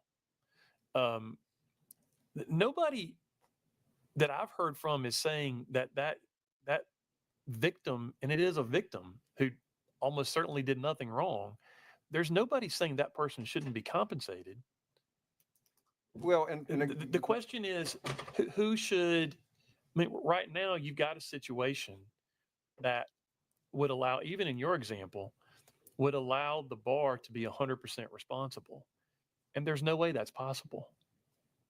if that bar, and this is a factual, not an anecdotal example, I can give you a site. If that bar serves somebody with credit card receipts showing 12 drinks, they claim that they call a cab, they call and, no. They call a cab and say, I've got a ride for you. They claimed that the husband came and picked up the lady and took her home. They claim that. That person drove 3/10 of a mile. I don't think it's that, but it is within eyeshot of the point of impact. Hits and injures, 2-car collision, and litigation ensues. And there's testimony from the bar that we called, we watched the husband come. He came and picked her up. Discovery reveals that that husband is at a VA medical appointment. He's not there. So in that case, with not $1 million coverage in place proceeding, what did they decide to do? They decided to pay the claim. So is the person who sat and drank, and this is the debate, guys, and forgive me for us talking about it, but it'll be on the floor later. But it's instructive. I mean, But, this gets to the point of holding responsible the person who happily laps over their credit card and gets as many drinks as they can, to the benefit of the perhaps server only, perhaps the managers didn't pay attention. Is it the victim's fault that the poor little insured was victimized by the bar, who made a little bit more money on them than they should have? And ultimately, it should be their responsibility, drunk driver, because how did we know that you got drunk after 12 drinks that we sold you and we could prove to you? I don't know that anybody's going to question whether that insurance company for that bar should have been paying out. My point is, and again, perhaps I'm missing the exact intent of this, but the point of this is that to say that it is the victim's responsibility if they only have, the at-fault driver only has a minimum limits policy, you're saying in that instance that the bar should always be held accountable, correct? Not? In the facts that you've outlined, I think the bar should always be held responsible in those facts. And those are questions of fact that juries either will get to decide, or if the smart bean counters in the room. That was never going to a jury. But maybe they should have tried it, because maybe that claim that, hey, it's the drunk driver's responsibility, maybe a jury would buy that. Yeah, but even if, I mean, the facts that you've outlined with in the over-serving and you got the credit card receipts, you got them lying about calling the cab and all those things. I mean, that's a situation where you pay out the coverage. That's not really the situation that we've been talking about here. I don't think that's not the intent anyway. So that if we change the law that it says, again, as we'll debate this too, the exact fix, if you prove that a person at the time that they left that bar was knowingly, visibly intoxicated, we're changing that. But if they blew a 22 an hour later, or they blew whatever the number, again, the effect of that, or a 15, retrograde proof of intoxication. I'm gonna move on from this, but But this the- is a good debate. I mean, this gets to, isn't the dialing back, even in that horrific example, to say it's not 12 drinks, but it's 8, it's 6, it's 5. I don't know it's that it 3. matters the amount of the drinks as it gets to, I mean, and this is something that the senator from York and I, we've talked about this a good bit in the subcommittee too. And I think he even touched on it today about what should that language be? You know, because we had conversation about, should it be visibly intoxicated? Should it be something different? What does that mean? I don't think it matters on the number of drinks as it is to, is the person intoxicated? Or, I mean, that number of drinks may be different for you than it is for me, or for other people, right? But look, I don't want, and I don't think anybody, I mean, nobody wants bars or restaurants over serving people who are intoxicated. And so there should be some liability to that effect. The question is, you know, you get the very real situations that Ms. Cohen talked about. I mean, those things are happening, and those things are factored into the risk assessments, which then affect access and affordability that you've talked to. And that's my assertion. Senator Cash. And Director Wise, while we're waiting, raise your right hand. Do you swear affirm to tell the truth, the whole truth, and nothing but the truth? I do. Continue to be at ease. Senator Cash. So in trying to pick up the gist of some of this argument, Senator from Edgefield, it seems like we talked about a situation where maybe a bar, restaurant served somebody one drink, and then they went home, and then later went out and got some more alcohol, but the only defendant ends up being the restaurant or the bar. So the insurance company is faced with the situation of, if we go to trial and we're found 5% responsible, then we're going to have to pay 100%. And then the phrase comes into play, does the insurance company want to roll the dice and see if they can be found 0% liable, in which case they don't have to pay anything? And I think therein lies the problem. Insurance can't be based on rolling the dice. What we need is the law that holds you proportionally responsible for what you've done, not being singled out as the only defendant, where if it can be shown you're 3% responsible, now you have to pay 100% of the judgment. The rolling the dice is what messes up the whole idea of the insurance. It would be my opinion of what we've heard about the fact that one defendant can be singled out when there might be multiple parties involved. All right. Director Wise. Good Tell us your afternoon. name, please. Good afternoon. I'm Michael Wise, the director of the South Carolina Department of Insurance. You're so happy to be here. Absolutely.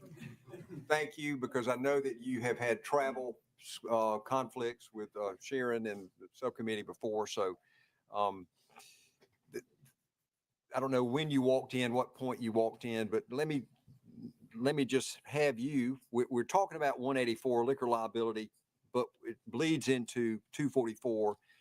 I want the early point of this, at least, to try to focus on, again, affordability and access to dram shop coverage known as liquor liability.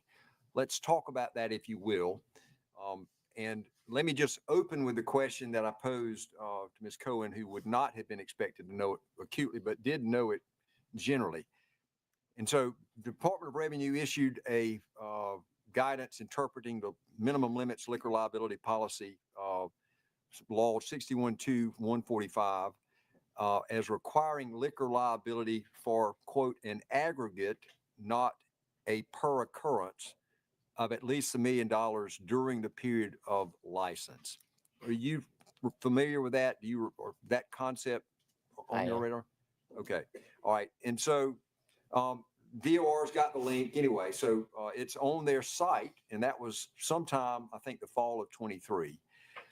It's my understanding that DOR and DOI, that's y'all, Department of Revenue, Department of Insurance, work together on that interpretation in an effort to provide immediate relief to the climbing liquor liability rates. Is that accurate? I think I would frame it as insurance companies came to us and said, how do we interpret this? And we said, it's not us who would be interpreting it. So we directed them to Department of Revenue, and then Department of Revenue asked for some background. We discussed some of the concerns that insurers had raised, and then ultimately they came to that conclusion. I'm not sure what went into it beyond that. As a result of that, them coming to you, the back and forth, that regulation was issued or that guidance was issued. Is that correct?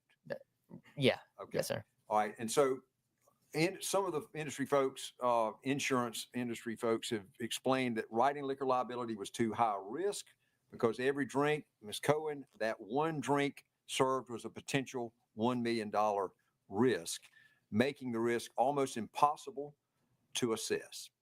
We've heard that. And so that's been a wandering or floating or traveling, however, been repeated over and over and over again. I've heard it since. For anybody with a alcohol business license in the business that Ms. Cohen's membership is involved, that bought that minimum coverage of 1 million, the guidance they're saying provided predictability that any potential liquor liability payout would be capped at $1 million for the entire policy period.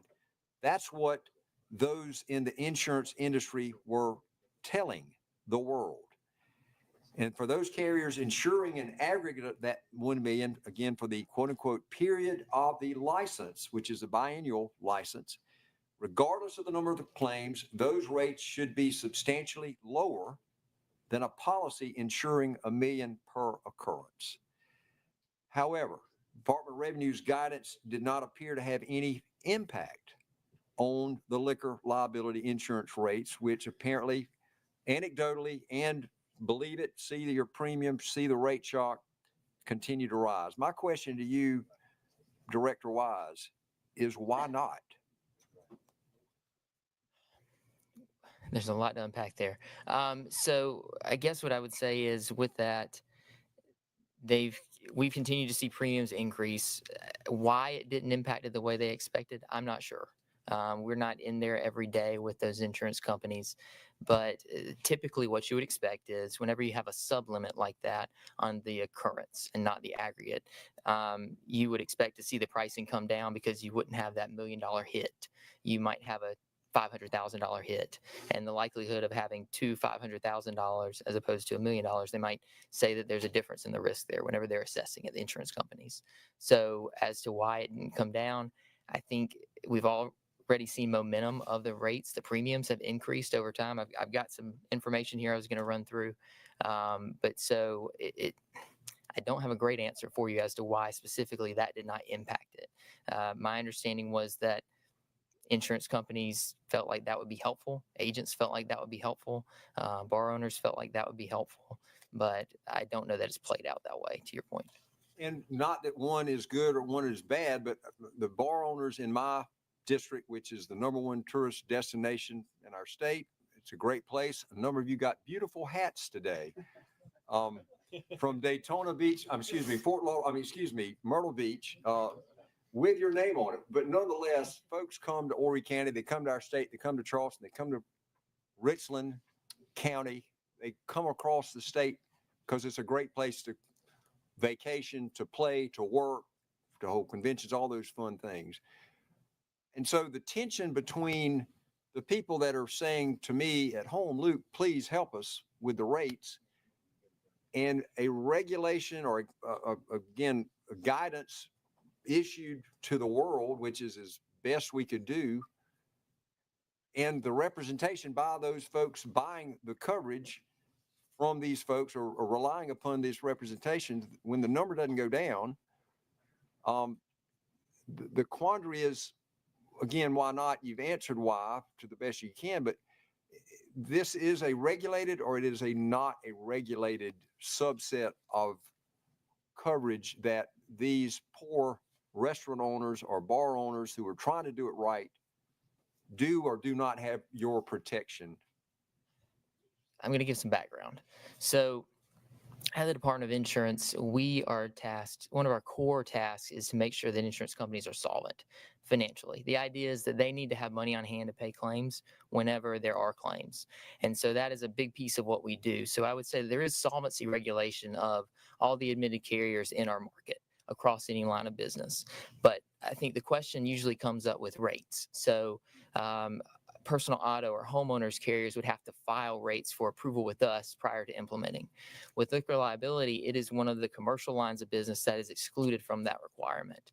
So meaning that they can adjust their rates, they can set them, they can implement them without communicating with us on that front. Their coverage forms are reviewed by us, and we make sure that they're in compliance with applicable state law. I'll lean forward a little bit. Is that better? Okay. So we make sure that their coverage forms are in compliance with state law, but their rates in particular do not have to be filed with us prior to implementation. Does that help clarify a little bit on the question of regulation? In other states in this particular class of coverage, do or do not have more or less to do with what the rates of the folks in their states are paying? For liquor liability, typically states have I think they have kind of what we have, that system of being exempt from the rate filing process for liquor liability specifically. There are some states where they don't have any lines of business filed with their Department of Insurance. I can think of one in particular where they just set the rates the companies do, and they don't notify the Department of Insurance on any line of business. But it does vary. Okay, Senator Graham, you had a question. Yeah. So if we're looking for solvency, are there any solvency issues with the liability companies that are providing these services now for South Carolinian companies? It would depend. I can't speak to specific ones at the moment. The ones that we do more solvency regulation on and we have more of an idea of are domestic companies. And then there are other companies that operate in our state that are domesticated elsewhere. And so those domicile regulators are the ones that are really digging in. There is not one on my radar currently that is in danger of financial insolvency. So you can get us a list of the liability companies that provide this service to South Carolina companies. A list of liquor liability writers. Absolutely. Right. So what we did was we collected data. And so what we've seen is there's a lot of question on this 30% marker. So for establishments or restaurants that 30% or less of their sales are alcohol versus 30% or more, that's kind of that line that's looked at, as I've learned, in the insurance industry for companies that write this sort of thing. And so what we found is that for the number, for the restaurants and bars with 30% or less sales, in 2023, there were 35 insurance groups writing that coverage. So that doesn't mean they were writing new business, new policies. It may have been renewal business. I don't have that level of detail as to which ones were open to new business. I know that's commonly something that's touted out as maybe it's 5, maybe it's 4, maybe it's 3, sometimes none. And then by comparison or contrast, the restaurants and bars with more than 30% sales in 2023 had 26 writers. And then in 2021, it was 20. So it actually did increase by 6 over that period of time. Can you get us a list of those for me? Sure. So then my follow-up question. So you mentioned that a lot of insurance has, y'all regulate what is able to be charged. Is that correct? For certain lines of business. Right. And so are there states that have requirements with this liquor liability where there are required for y'all to regulate them as well, like you would auto, I assume? I don't know of any specifically that have a prior approval kind of mandate for liquor liability rates. But most other insurances are regulated by. I don't know that I would say most. A lot of them are the personal lines of business, so personal auto, homeowners, work comp is regulated, medical malpractice. Essentially, all the commercial lines of business are not regulated from a rate standpoint, except for medical malpractice and workers' compensation. Those are the 2 exceptions spelled out in the reg. And so out of those 35, 26, and I assume those 26 and 35 companies are the same. Some of those would be the same. Some of those are the same. So for those are 2 subsets of liquor liability. Sure. Liquor liability in total, I think I don't have it in front of me, it's 50 something. But that can include clubs, it can include one-day events, so it varies. But none of those companies that are insured are South Carolina businesses are in any financial concerns. Not that I'm aware of. Thank you. I want to come back to that, and there are other questions real quick, and then you're going to tell us more, and then we'll ask questions, not to interrupt you. But again, you've might have heard, you might not have been in here at the point when I was asking about the Insurance Review Study Committee report. There was testimony by you as well, I think, there, and I appreciate your participating in that. But by Perry Mathis, Department of Revenue Enforcement, that said that there are 7 or 8 providers offering liquor liability in the South Carolina insurance market. Is that fact or is that not? And forgive me for not being clear, are there 20? Are there 21? What is the number? Oh, so for the restaurants greater than 30% of alcohol sales, there were 26 insurance groups writing business. Some of those may have been new policies, some of them may have been renewal only business. It just varies by company. And that is as of That is in 2023. So we don't have 24 data yet. But 2023, we had 26, and in 2021, we had 20. So it actually went up by 6. So again, and you forgive me for not paying close enough attention, y'all, this question as well, but if we hear that there are only 3 companies writing, that is anecdotal or that is fact? It would depend on the risk. So it may be that some of these companies are only willing to renew business that they currently have. It may be that they're willing to write a certain type of business. They may not be willing to write a bar in a college district of town, but they may be willing to write a high-end restaurant that has high alcohol sales. It just depends on their particular risk appetite and their business model. And so for the world to know it, again, not gigging you, but do we know the number? Do we believe that it's 20 or 26 or? I can say that in 2023, 26 insurance groups had some level of liquor liability premium that they were writing in our state. So as far as the new business goes, Department of Revenue would have different information than we would. So they collect the names of the companies on the insurance certificates, I guess, is what gets filed with them whenever an alcohol license is being sought. So they may be able to tell us a little bit more recent information if they have a spreadsheet that says, okay, these companies were listed on all the certificates we got in January or February or whenever it is, and maybe they could collect that. I'm not in their system, but I would think that they would be able to tell us a little bit more recent information. Our information is broader, but it is a little more dated because we don't get those reports live, so to speak, versus DOR would get them as the license applications are coming in. So they may have a better idea of saying, okay, this insurance company is continuing to write new entities. Because DOR is where the permit applicant has to prove to DOR that they have coverage. Right. Correct. All right. We don't revoke the license if they don't renew. We as a state, DOR suspends a license, or that's not you? I don't know. Okay. All right. So, and then I'm gonna move on, but to the narrative that there is no access of coverage, your testimony, how does that square? Or is it purely, and my friend, I can see him right now, he's asking me the very question. Don't ask Markham, but ask my friend.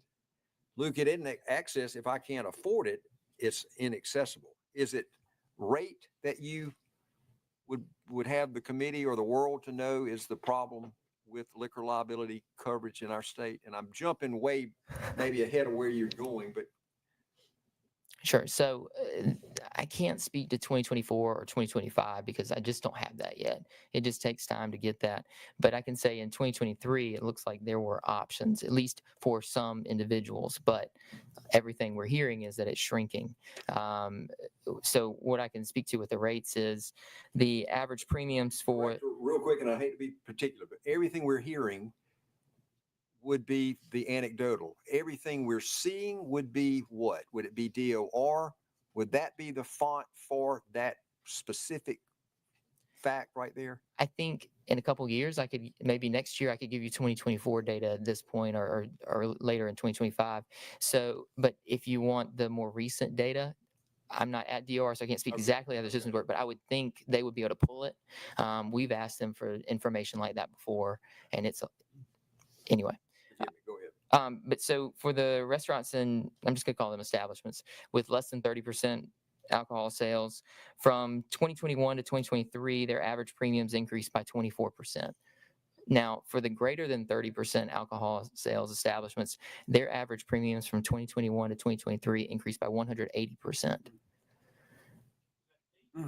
180. So it's certainly an affordability problem. I was speaking with an establishment, I guess yesterday, from Horry County, where his premium was almost $200,000, and I don't think it was anywhere close to that. I don't remember specifically what he said, but it wasn't anything close to that a few years ago. Any claims history of that particular person? I think so. They So had- that's always the question. And so the 180%, I don't know what the average is if you had claims versus if you didn't, but that is just aggregate for that subset. And should there be, and that's, I guess, our decision, should there be a tiered system for giving the good operator the benefit of a lower rate, just like a safe driver from whatever carrier, whoever that policies that they have out there? And is that an anomaly of that idea, or does that exist in any other state? So I'm an actuary by trade, and so let me use some different terms, but I'll get at what you're getting at. So typically, whenever you're setting a premium, you want it to equal your expected claims cost plus your business expenses and then a reasonable profit. People vary on what the reasonable profit is. We typically say maybe 5% for some of these lines of business. But so what you would do is you want price to match risk. So the idea is if you are riskier, you should pay more. And so whenever we look at personal auto rates, for instance, there are a lot of different, what we call rating variables, different characteristics. So how many claims you have, how many speeding tickets you have, your age, all kinds of things. If you have a telematics device in your car, or if you have the app on your phone, it's tracking how you're driving. And so the idea is to match that risk assessment to the premium. So if you are a riskier driver or a riskier establishment, the idea is that you would pay more in premium. And that is pretty universal across insurance. I would say it is universal across insurance. Miss. Okay.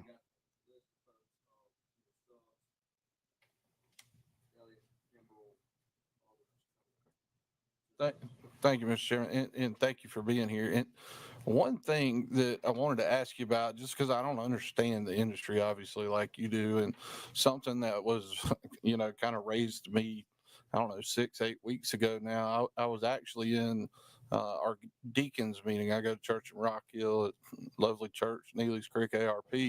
And I don't know if you recall, but we had what they called a microburst. Where I come from, we call it a hailstorm, but came through and did a bunch of damage. And we had a claim, about a $300,000 claim for all the roofs of all the church. It was a pretty terrible storm, but what was alarming to me that came out of that, and why, as it relates to this particular issue that we've been talking about, our insurance agent basically said, look, I don't know if you're going to get renewed. And so we started going to the market, and we got turned down and turned down and turned down just for, church property insurance. And at the end of the day, thank God we got renewed by the company that we've been with. But I guess so the question that I'm asking is, y'all got these regulated and unregulated markets, and it sounds like most commercial markets are not regulated. Is that For the correct? rates. For rates? What about simple availability? I mean, even if the rates are not regulated, what about if you choose to be in this market, you have to be in that market? I mean, is there any of that kind of stuff going on? There's not. It is a free market in the sense that if a company wants to come and write churches, they can do that. If they want to write other types of commercial property, they can do that, or liquor liability or auto or whatever it may be. And so we do recruit carriers specifically for our more concerning lines of business. That's why I wasn't here a couple weeks ago. I was in Florida speaking at a reinsurance seminar with a lot of reinsurance and insurance companies, and essentially telling them what a great place we are to do business and promoting our state. And so when it was successful, because when I left, I had 2 conversations with companies and said, you know what, we want to talk to you about coming and doing business in South Carolina. Now, that was for property insurance. Liquor liability, I've not been successful in recruiting anyone for. If church is an issue, then that's something that we can add to that list that we recruit for. Well, and again, I don't want to take this in a different direction, but generally speaking, I mean, it seems like there's niche markets out there, right? And I don't know how the underwriters and the reinsurers and all that stuff work. That's for somebody far above my pay grade, people like you. But it is concerning to me that in South Carolina that, my church, the one that I go to, has trouble finding proper insurance. I don't think liquor liability can be blamed for that or anything else because, but I do think that it would be fruitful and worthwhile for us to evaluate what other lines are potentially in danger. So you bring a good point there. You talked about roofs. So roofs are a hot topic right now in the insurance industry from a property and casualty standpoint. They are viewed as one of the things that if it's not in good shape, it's going to open up your house to a lot of potential damage, whether it's hail, wind, fire. Even in California, they're going to have roofs they're going to try to be resistant to embers, all kinds of things. But the roof is kind of the opening to the house in a lot of ways, because if it fails, the inside of your house is in a lot of trouble. And so that has been a concern lately, is what can we do about roofs, and that there's underwriting questions and all. Also, in that same vein, we just got a brand new roof. You think we should be the lowest risk possible? We literally just got a brand new roof. And so you see what I'm saying? Why I'm Absolutely struggling with that issue. And so I didn't mean to take it in a different direction, Mr. Chairman, but I do believe that there's several lines of insurance out there that are potentially being impacted. So Property insurance is one that's got a lot of national attention at the moment. We are just like every other state. We're having concerns with that market, what we call hardening. So availability is shrinking some, pricing is increasing for various reasons. thank you, sir. All right, Senator Kimball. Chairman, We want to try to limit it right now as best we can to this topic. Okay. Maybe it's my ADD that needs to be served, not go beyond to others. So please. Yeah, I'm not going to talk about PNC. So, thank you. Thank you, Mr. Chairman. Director Wise, thank you for being here. I think a number of us have talked today, and even with the prior witness, about trying to divine what insurance companies may or may not want without talking to them. So you're going to be the intermediary. You're the closest thing to an insurance company we've seen today. Do they talk to you, by the way? Do they talk to you? You're the director of the Department of Insurance. They talk to you? We do have conversations. I will say I'm not representing the insurance industry. I just need to. I know you're not the representative lawyer. We do converse. I mean, I say that somewhat jokingly, but I'm just trying to. We try to understand how to make it better, and it does help to know, right? I mean, we can look at other states and say this worked or didn't work, but it would help to know specifically what would work or not work. So when we look at taking just that dram shop part of this, I mean, there's a lot of stuff we're talking about with 2 different bills, but just we kind of zoned in on that today. So let's talk about that, because that seems to be the driver of the overall crisis that brought the whole issue of tort reform to the forefront anyway. So it seems to be that, of course, and we've had this conversation today, that good folks get drug in with the bad folks. And of course, when you talk about insurance, it's a shared risk pool. So when there's a lot of claims getting paid out, even though the rate of premium increases go up more exponentially and rapidly for the bad actors, everybody gets hit, right? That's fair? Yes. Okay. I mean, that makes sense, right? If you're paying out millions and millions of dollars more than you normally would, even the people who are behaving well are going to see premiums go up. So we're trying to find a way to get at that. We've talked about providing better defenses. I mean, the point here is, even in Senate 184, we're talking about providing additional defenses to basically find that these bar owners are not at fault, give them a way to essentially not be on the hook for doing something they didn't do. Makes good sense. In your conversations with some of these insurance companies, I know I'm asking on the spot a little bit, but this is the closest we're going to get to having a conversation is through you. So if you give them better defenses, Is it possible they might take some more of these cases to trial, maybe not settle these things as often? And if we don't settle these things as often, maybe they don't constantly pay out as frequently and maybe the premiums go down? I mean, is that possible? So if they have better defenses, if we give them better defenses in the law, do they maybe take some more of these to trial, not just write a check all the time? And then we maybe get these rates down? Is that possible? I don't know that our conversations have exactly addressed that, but I'll give you what I do have. So let me start with ISO. So the Insurance Services Office is what we call a rating organization. I can give you background on that, but anyway, they a lot of times assemble data, they collect data, and they analyze it, and they provide it as a service. I mean, that's their business model to insurance industry subscribers. So if a company wanted to subscribe to ISO, they could have access to their data pool and then use it for their purposes. So ISO, their risk classification scoring for liquor liability has been asked about and discussed. It's a scale of 1 to 10. I'm not a complete expert, but I know enough to at least give you the summary of it. We are currently sitting at a 6. We asked ISO what would happen if S.244 were enacted. They said tentatively they would expect it to go from a 6 to a 5. And then we asked them about S.184, and they're still working on that. We don't have an answer from them for that yet. So I know questions have been raised about Alabama. They were, I believe, a 9, and then they enacted some legislation that brought them down to a 5. ISO kind of buckets these, I think, 1 to 4, or maybe it's 1 to 5, and then 6, and no, it's 1 to 4, then 5, then 6 to 9, and then 10. That's kind of how they group them. The closest you basically, and I'm asking because I want to understand that helps. Can I interrupt real quick? This is the We ADD. know what it means, but so many don't. Sure. ISO 1 to 10. What are we talking about? So it's essentially a category. There are 10 buckets that you can get lumped into as a state based on your laws. So if ISO assesses your laws and your case law, and they say, okay, well, it looks like insurance companies are more likely to have a payout or a higher payout overall, then you might be closer to a 10. If you're lower, then it means you have less risk, so to speak, of an insurance payout. So like I said, we're currently a 6. They said it would move, 244 would move us to a 5. Now, just because that, if that move were to happen, that doesn't mean companies would suddenly decrease rates by any set amount. ISO uses that score. Their subscribers are able to utilize it for their own purposes. They may use it in different ways, whether it's underwriting or rate Well, let's making. dig in on that a little more Sure. because that's the closest we've gotten to any kind of answer on this. Because when I ask you, do they talk to you? I mean, and I want to come back to that ISO score for just a second in a minute. Okay, but let's talk about, do they ever just come in, and I know I'm putting you on the spot, but do they ever come in and say, Director, we really hate this, this, and this. Can you all fix this? Can you tell your legislators this is really bad and we want to fix it? They ever do that?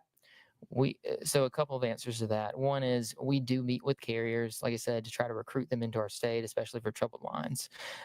There have been a handful that have said, we're not interested in liquor liability in your state. We looked at it, but because of the joint and several laws, we're not coming. And I said, well, if you feel that way, why don't you send some kind of correspondence? I have not seen anything to date, but I also have never been successful in recruiting a liquor liability insurer to our state. But if we're a 6, so that ties back to my follow-up on the ISO. So if they're saying we're not coming here because it's that bad, I mean, I think we all agree the rates are exponentially increasing. Mhm. That's why we're talking about this.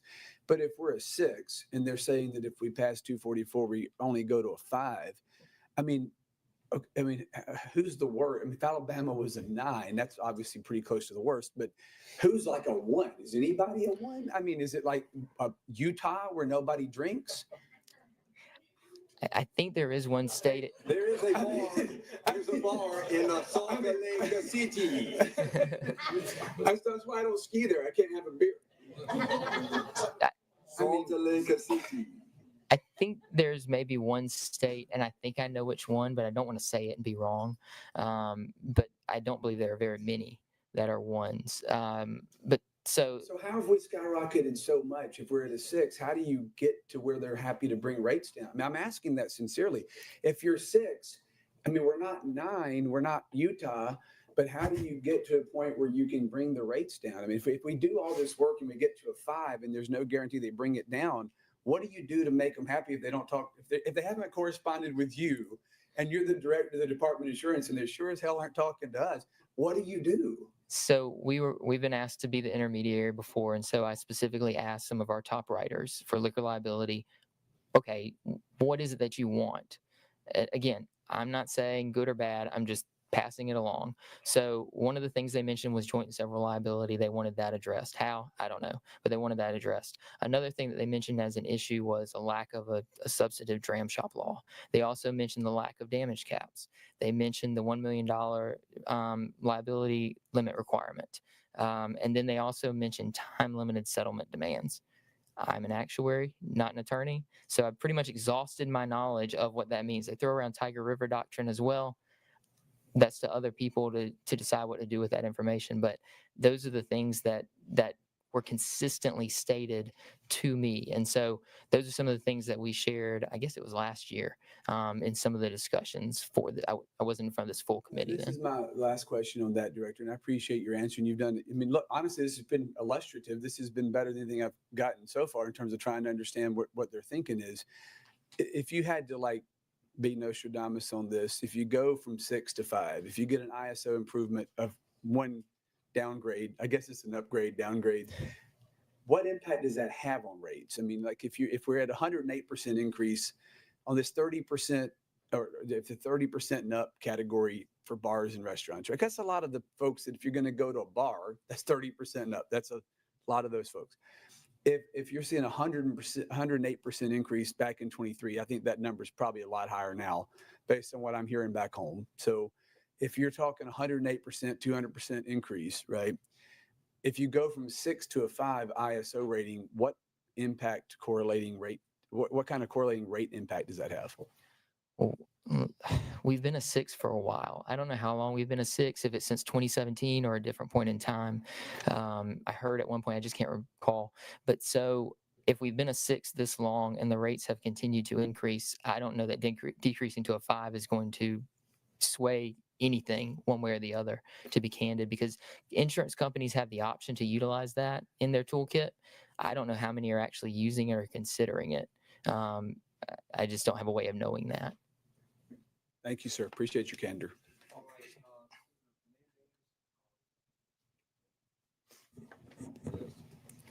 Thank you, Mr. Chair.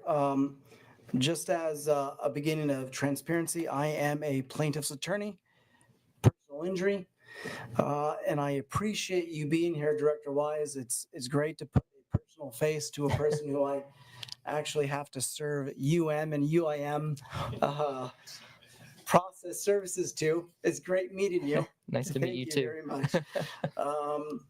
So forgive me, first of all, for presenting deposition type questions to you.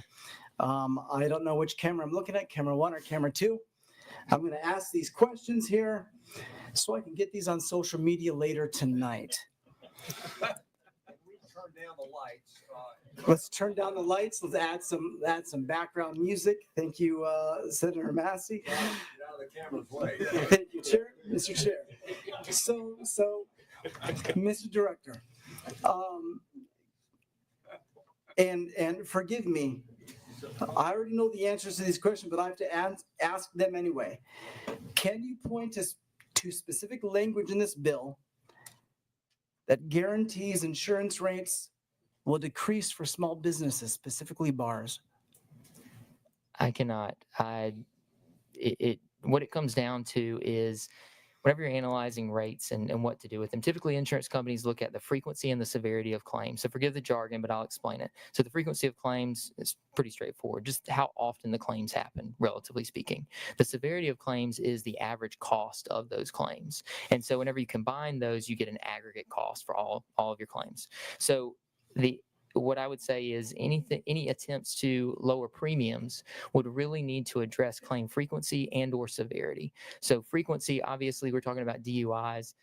It's terrible for victims and their families. So anything to reduce, the number of those, I don't think anybody would disagree that would be a positive, at least in that aspect. And then beyond that, it would be the severity. So how much do those cost? And there's so much that goes into that. And like I said, I'm not in claims litigation. That is not something that our agency does. We regulate the insurance companies as the executive branch whenever there's litigation involved. So if we get a complaint from a consumer and they say, okay, we're going to litigation, we would say, okay, well, our hands are off.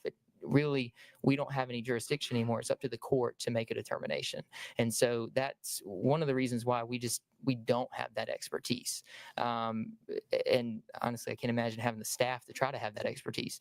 But so anything that would lower claim frequency or claim severity, that average claim cost would be expected to lower the premiums, because as we've seen, the claims costs have gone up. So the aggregate claims costs have continued to rise for this line of business, and the premiums have followed. There's usually a delayed effect or a delayed impact. So think about the economy. After inflation, wages rise, but there's a lagged effect. So whenever you're looking at insurance premiums, it's similar. So as the cost of the insurance coverage goes up, the premiums would match it. If it goes down, the premiums would laggingly match it.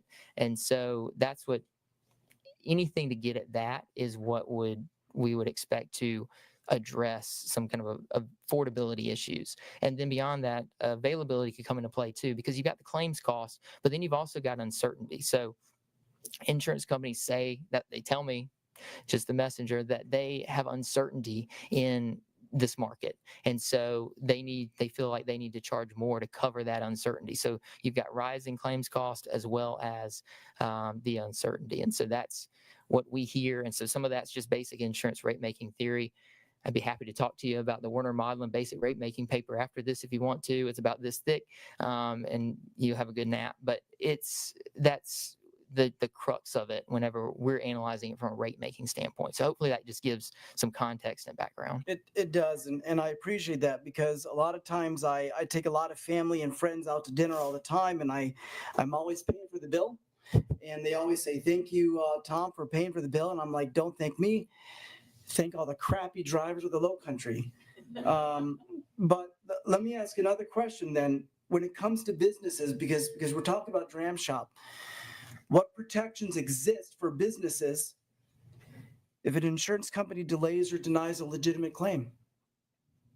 What protection exists for a VFW or for a bar or a restaurant, for Bad Daddy Burger Bar in Nexton? What protection exists for them if someone actually lists or files a legitimate claim? Are there any protections for them? I cannot list them all. I can say that one thing they could do is contact us as a policyholder and complain about their insurance carrier. That is a service that we offer. So we have an Office of Consumer Services that takes 10,000 calls a year. They may be questions about premium. They may be complaints about an insurance company or agent.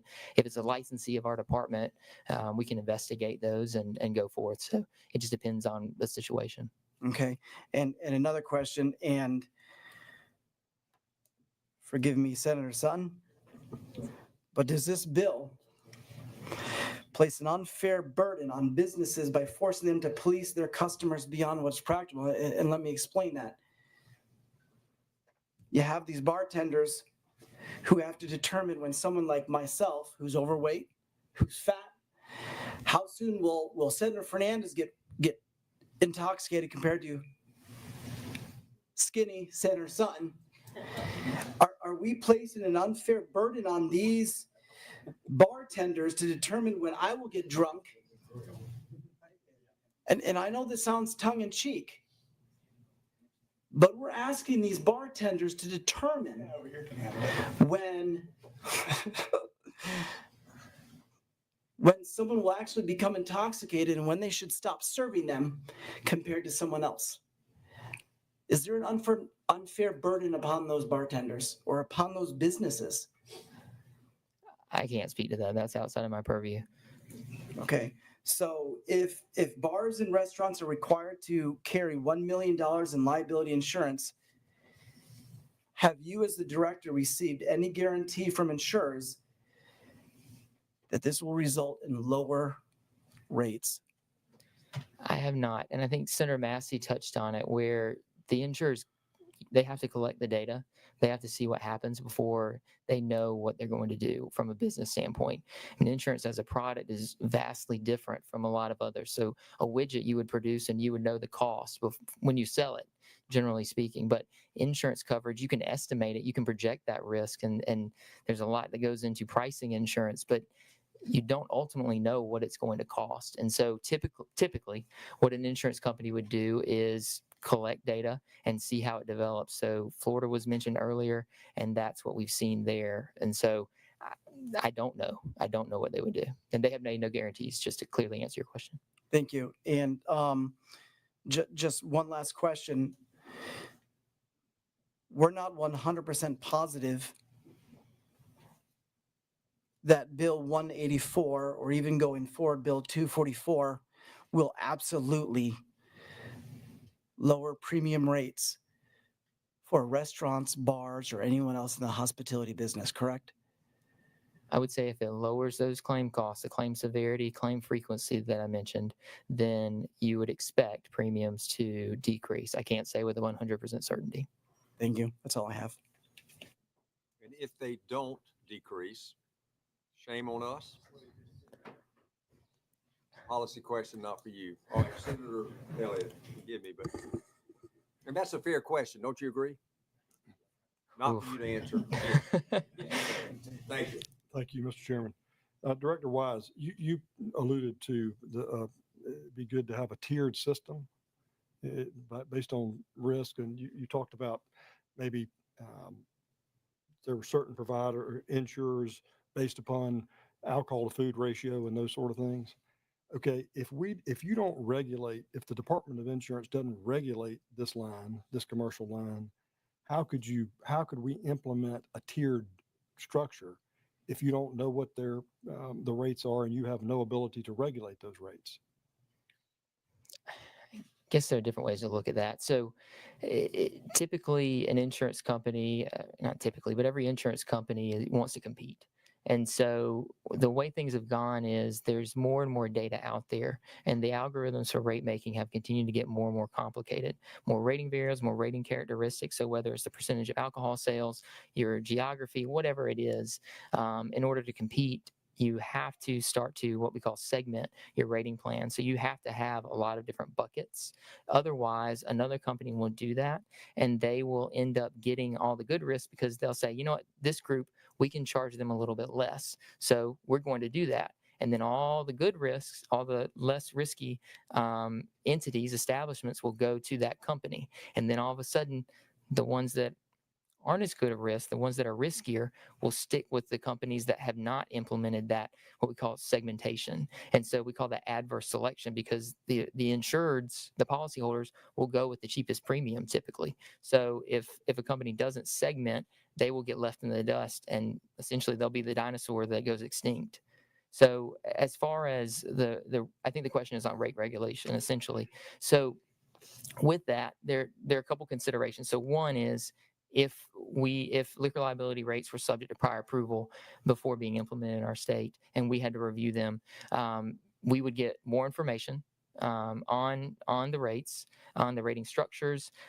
We would have a better feel for the types of business, maybe not the types of business, but the pricing of those businesses. So that is one thing to consider. On the other hand, we are required to ensure that rates are not inadequate, excessive, or unfairly discriminatory. Based on current numbers available, the rates in the industry or the rates in the market are vastly underpriced. I mean, if they've increased by 180% from 2021 to 2023, then there's an issue there from a pricing standpoint. And so if they're increasing at that rate and we're still seeing this be an unprofitable line of business, then if they made that rate filing with me, I would say your rates are inadequate. By statute, you have to increase them. Does that mean they have to increase them all in one fell swoop? No. They may stair step it over time, and we come up with a plan and we work with them on that. But that is a consideration there. The other thing is that carriers can be in our market, they can enter it, they can leave it if they're licensed. And so some of them, the thought is, and none of them have said this, but the thought is that they may view this as an additional regulatory burden on them as a company, and they may not want to go through with that, and they may leave the market. I don't know what would happen, but those are just things to consider. I get all that, but I would, the business that's premiums have gone up 180%, I would think that would be excessive. And if we told them that was not excessive and they had to pay more, I'm not sure that would work. But you talked about getting the data. How do you get the data if this line or subline is not regulated? How do you get the data? Because going back to what the chairman asked you about, because you did testify in front of the Insurance Review Study Committee back in September. First of all, have you gotten any new data? Has the department gotten any new data since that September 19th meeting? We have, and so some of what I shared earlier is from that. And so, candidly, data collection is difficult the first couple times you do it. There's programming issues. There's just a lot that goes into it. Once you have it set, it's easy, it's simple, but you have to get to that point of having it set and having it automated. So there's lots of bugs to work out, especially whenever you change the questions from one year to the next. Because what we did, we got different questions, so we asked different questions of the insurance carriers. And so there was a pretty large carrier that was having a lot of systems issues and just scraping that data, and they fixed it. And so we've got that now. Excuse me. And so we're hoping to issue that report. It'll be similar to the one we did last year, but we're hoping to issue it in the next couple of weeks. But this is essentially a preview of that. So whenever I talk about the 24% increase for 30% or less, so on, that's what that's from. So we tried to get at those buckets. Those are the questions we got, and the feedback we got from the General Assembly was, can we get more of that? So that's what we did. And is that what you call a data call? That is what we call a data call. It takes a certain skill set to do that, I guess. There are 4 people at our agency that can do one. None of them have it as their primary job responsibility, and I'm one of those people. I did them at our agency for about 12 years. I obviously couldn't do a whole lot of that legwork now, but so we worked through that, and that is a data call on what we do. So liquor liability is such a specific line of business. So for scale, the property and casualty market in South Carolina for insurance in 2023 or 2024 was about $15 billion. So auto was about $6 billion of that. Homeowners was about $2.5 billion, I think. Liquor liability was more like 22 million. So it's just such a small segment of the market. And so a lot of the reporting and the data that we get is based on what's been set up nationally over the course of decades. So personal auto, I could get a lot of information on it, but liquor liability is part of what we call an other liability line on all the financial statements and data that we receive. And so it's technical, but it's difficult to get at, as opposed to one of those larger lines of business that gets more national attention. Well, as to that, what is the requirement or obligation of how do you determine what insureds to reach out to based upon this specific line? We canvass the entire market. And are they obligated to respond to you? They are by statute obligated to respond. And so do you think that the data that you have received what percent of the insurers that write in this line does that cover? It's a question that I can't answer fully because I don't know what the total pie is, because liquor liability isn't tracked that same way. But so I would say it would be the vast majority. There may be some that slip through the cracks from communication standpoint. I'm sure all the admitted carriers, so there's admitted, non-admitted carriers. That's another technical thing that I don't want to go down the rabbit trail. But so I would say the vast majority is contained in our data set. And you testified back in September that for this line that there's a significantly lower underwriting profit in South Carolina than other surrounding states.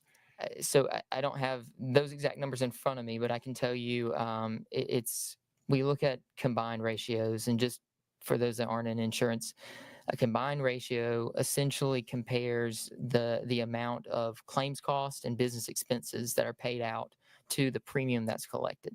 So if you have if you pay out $1 in claims and expenses and you get $1 in premium, you have a 100%, 1 divided by 1 combined ratio. So you break even.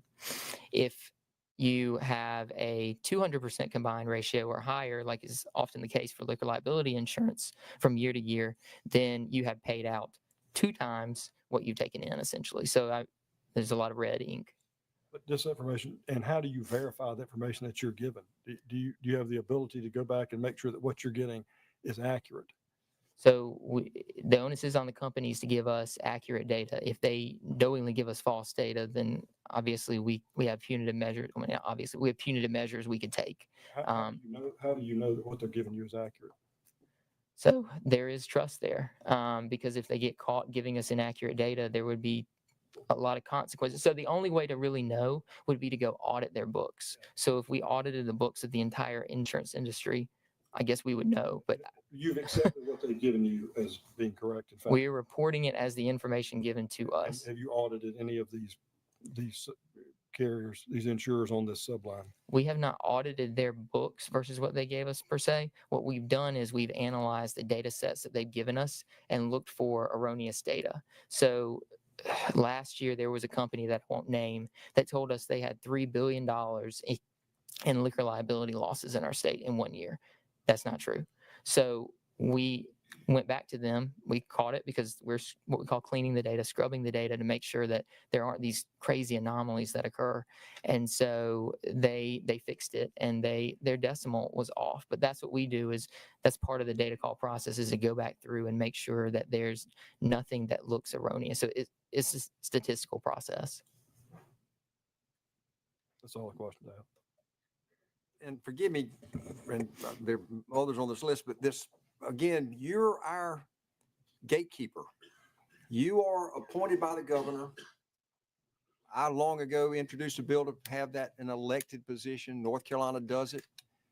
We're never going to do it, and maybe that's a good thing. But if you're not our gatekeeper between those trying to make money off of South Carolinians in a fair, affordable, or accessible way, how in God's name can we just trust them?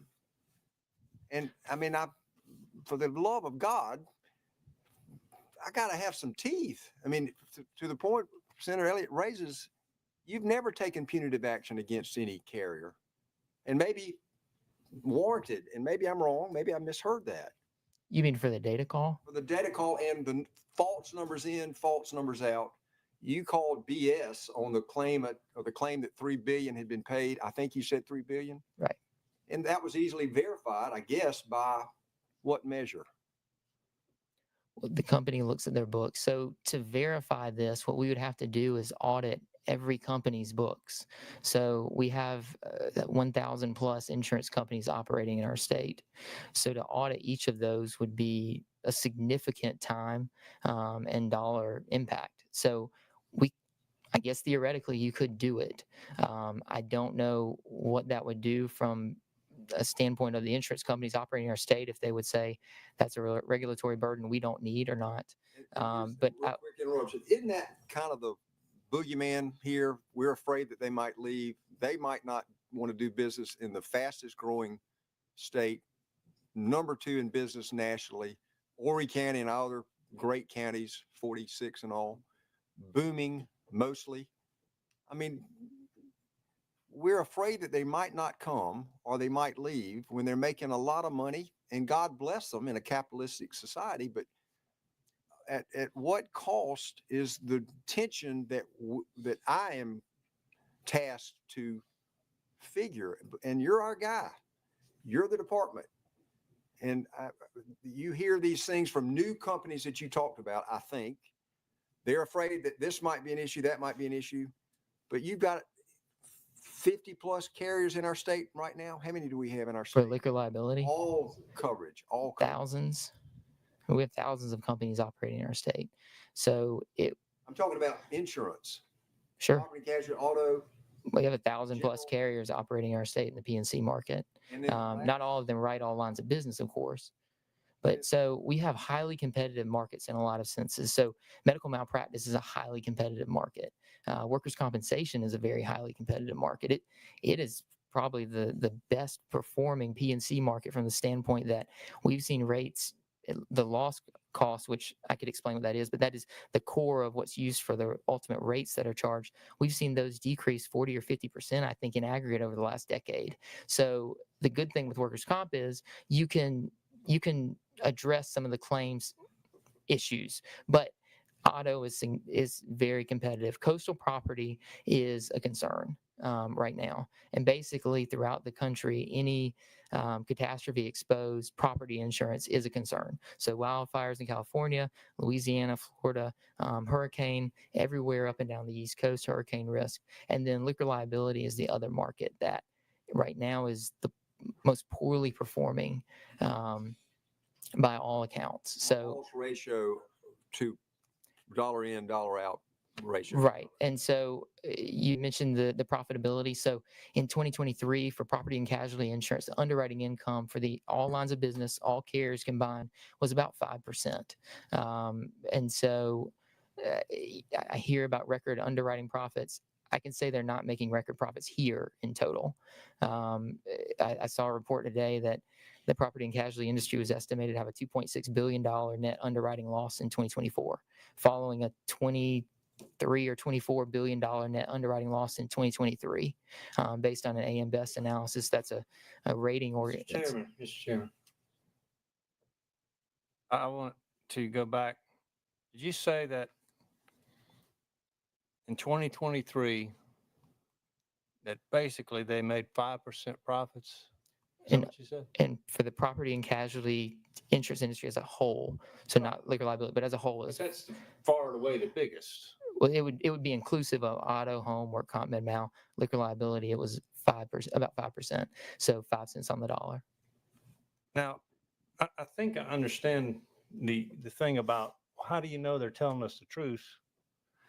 But I think what you're saying is you can't audit 1,000+ companies. Is that what you're telling us? Typically, if we have a pattern of complaints or concerns about a company, we'll do what's called a market conduct exam. And so we will look specifically at that particular issue, and it may uncover other issues. So you pull on the string and what happens? It just depends on the circumstances. And so that's what we would do is if we had a concern, we would do a market conduct exam. We would find companies. So right now, the insurance industry doesn't know this, but they'll find out right now. So for this data call next year, if they're late, we're going to start fining them. And we haven't decided exactly what those fines are going to look like or how they'll graduate over time. But we are going to put more teeth to responding to our data call in a timely fashion, putting the resources behind it. Candidly, I hear from insurance companies complaining about liquor liability market. And my response is, well, give us data that works, give us data that's not erroneous in a timely fashion. So we do have those difficult conversations as far as finding them, taking their certificates of authority. We have not done that for this data call. We've tried to give them some grace. It's new. It's changed from one year to the next as we're trying to get it right so that we can give the best information, the most useful information possible to this body and other stakeholders. All right, real quick, Senator, a couple of others. We'll wrap that up. You bumped in front of others, and my thank you for point bumping in is, front of me. we're pitting things against one another. And if he's our insurance guy, he's telling us that they're making 5%, which I don't think too many people in business would say that that's just unreasonable profit. So it seems like in the big picture, this has come to be in the public eye about, is this bill about doing something, handing something to the insurance companies, or is this bill about tort reform?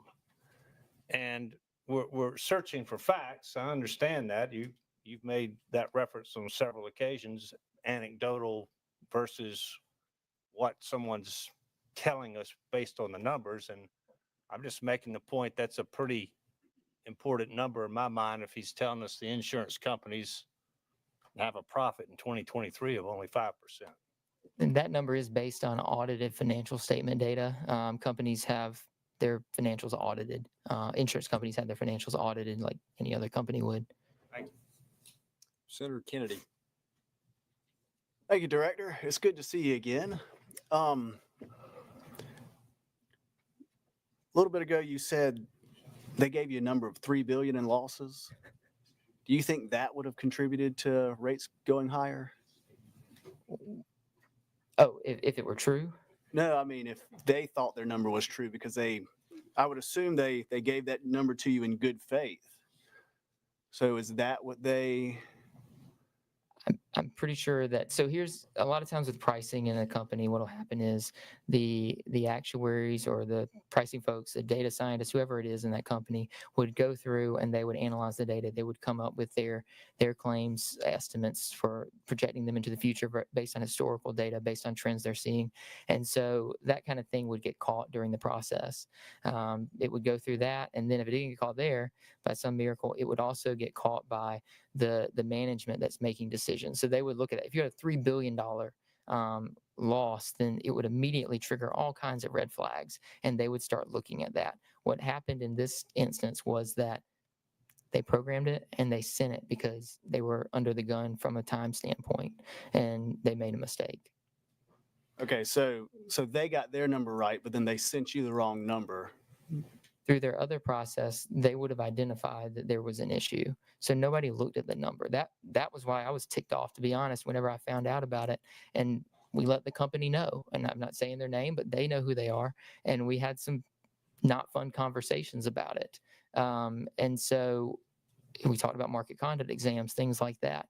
And so they fixed it, but the problem was they didn't look at it, because they just sent it off to us. We obviously caught it.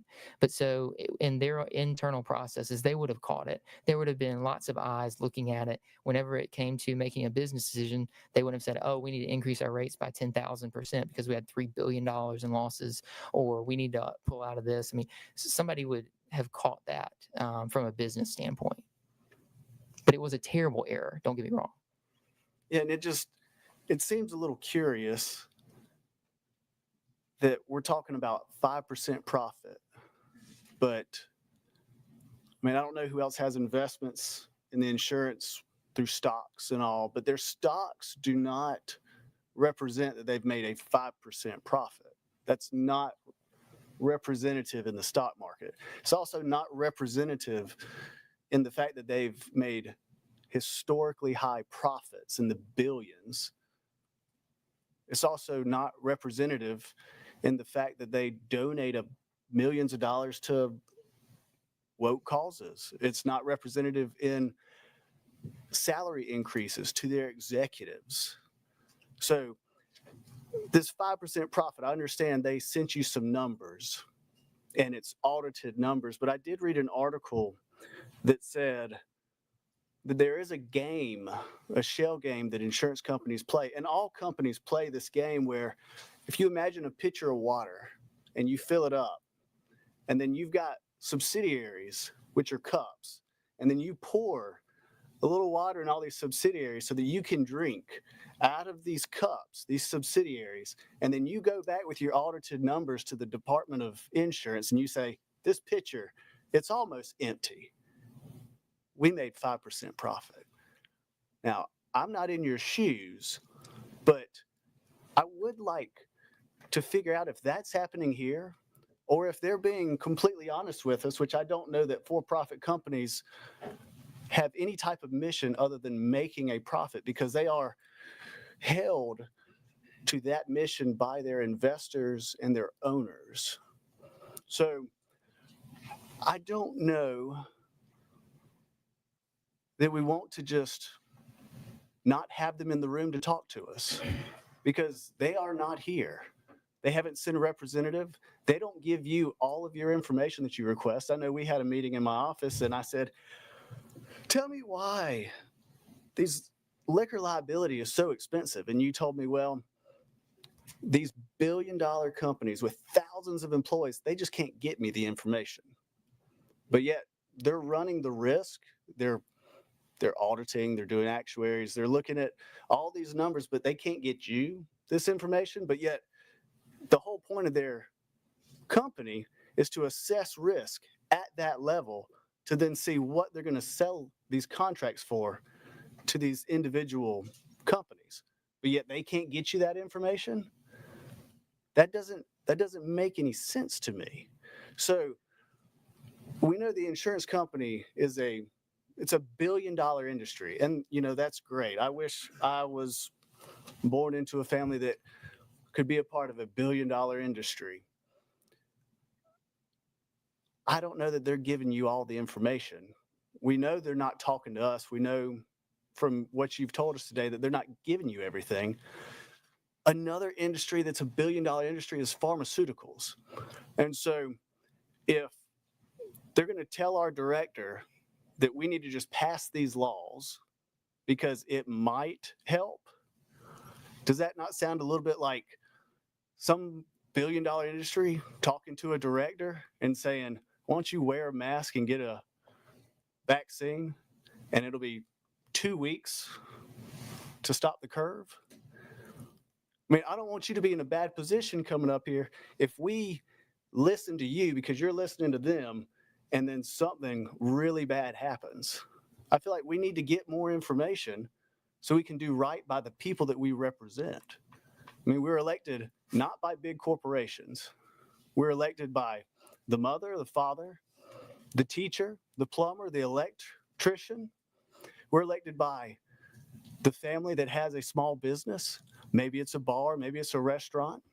And what we want to do in this chamber is make sure that those people, our people, are treated right. So we care. I'm speaking for the body. I don't mean to, but I care that we actually do something that will lower rates, that will put money back in the pockets of the people that put us here, because that's what matters. So with that, I'm just asking for a little more information from this industry so we can actually make sure that we're doing right by our voters. So I guess I would ask, what information in particular are you looking for? We did get more information. So in 2023, we were asked a lot of questions that honestly we had no idea what the exact answers were. So we did a data call and we asked for more information. And so we came back with that to the legislature. The feedback was, okay, this is some of it, but how about these things too? And so we revised our data call, we sent it out again. And so if there's more information that we don't have, we'll ask for it.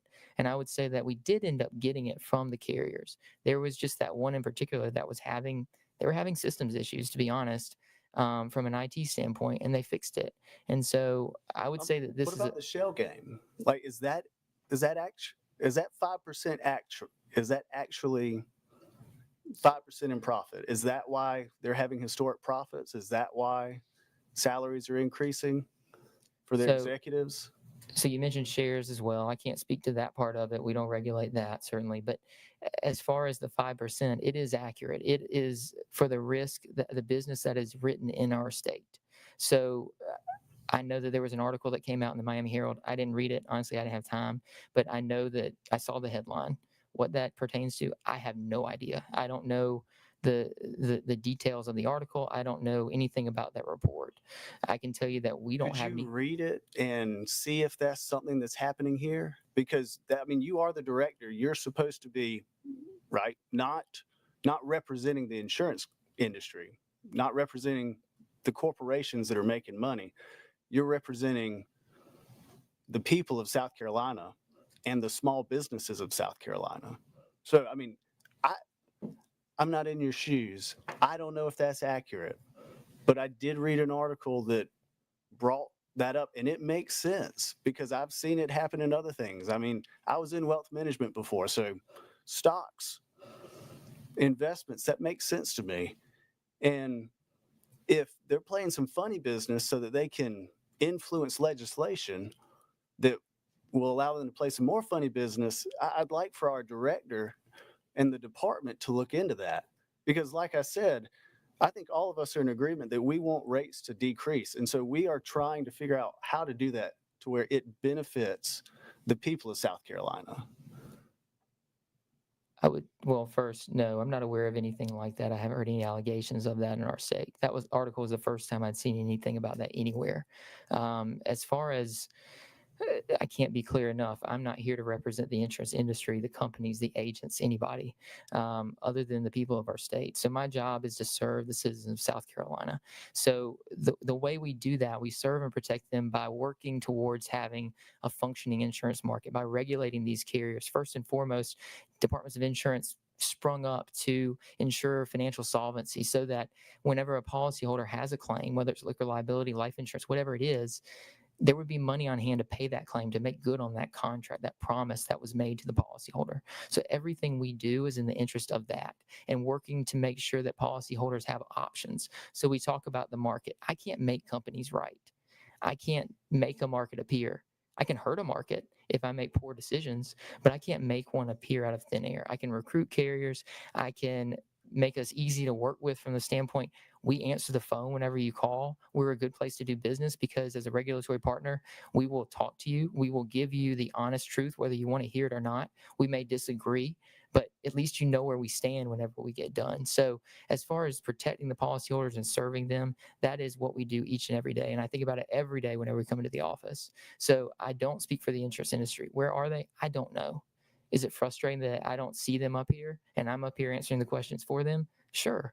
But I'm going to give you, to the best of my knowledge, what's going on. And I'm not aware of anything like that happening in our state, nor have I seen any allegations of it happening in our state. And again, to reiterate, that article was the first time I ever saw that as an allegation anywhere in any state. And obviously, Florida is not South Carolina, so I don't know everything that's going on there. But I would say that the information we have is good. Is it everything? No. But it is good information, it is solid information. I'm just sharing it. Ultimately, I don't know what the answer is. I just know that rates are going up, carriers are tightening their underwriting, whether they're writing new business or not, whether they're writing certain types of, quote, riskier establishments or not. And so that's what we can report on. If there are specific questions, please tell us so that we can put them in our data call. And maybe we can answer them, maybe we can't, but we can at least try to get that information. We'd be happy to do that. So I think please follow up. Thank you. Thank you. All right, Senator Ott, the data call is a voluntary. It is mandatory It's for mandatory. all carriers. Great. Senator Ott. Thank you, Mr. Chairman. Director Wise, thank you for taking the time to answer all of these questions. Really do appreciate it. Kind of going to hit on some of the other questions that I've heard thus far. I want to go back to the random audits. And I understand, makes sense to me why you wouldn't be able to do random audits on all of the carriers across the state of South Carolina. But I don't understand why spot checking random audits would not be beneficial. So the question is, do you have the statutory authority to randomly audit insurance companies? And am I wrong in thinking that potential spot random audit would be a good thing in trying to make sure that not necessarily we're catching lies or misinformation being sent, but that there is an emphasis being placed on these companies to make sure that they check and double check the information that they're providing to you so that we cut down on the number of potential decimal points being in the wrong place or whatever it ultimately is. Is that something that could ultimately help?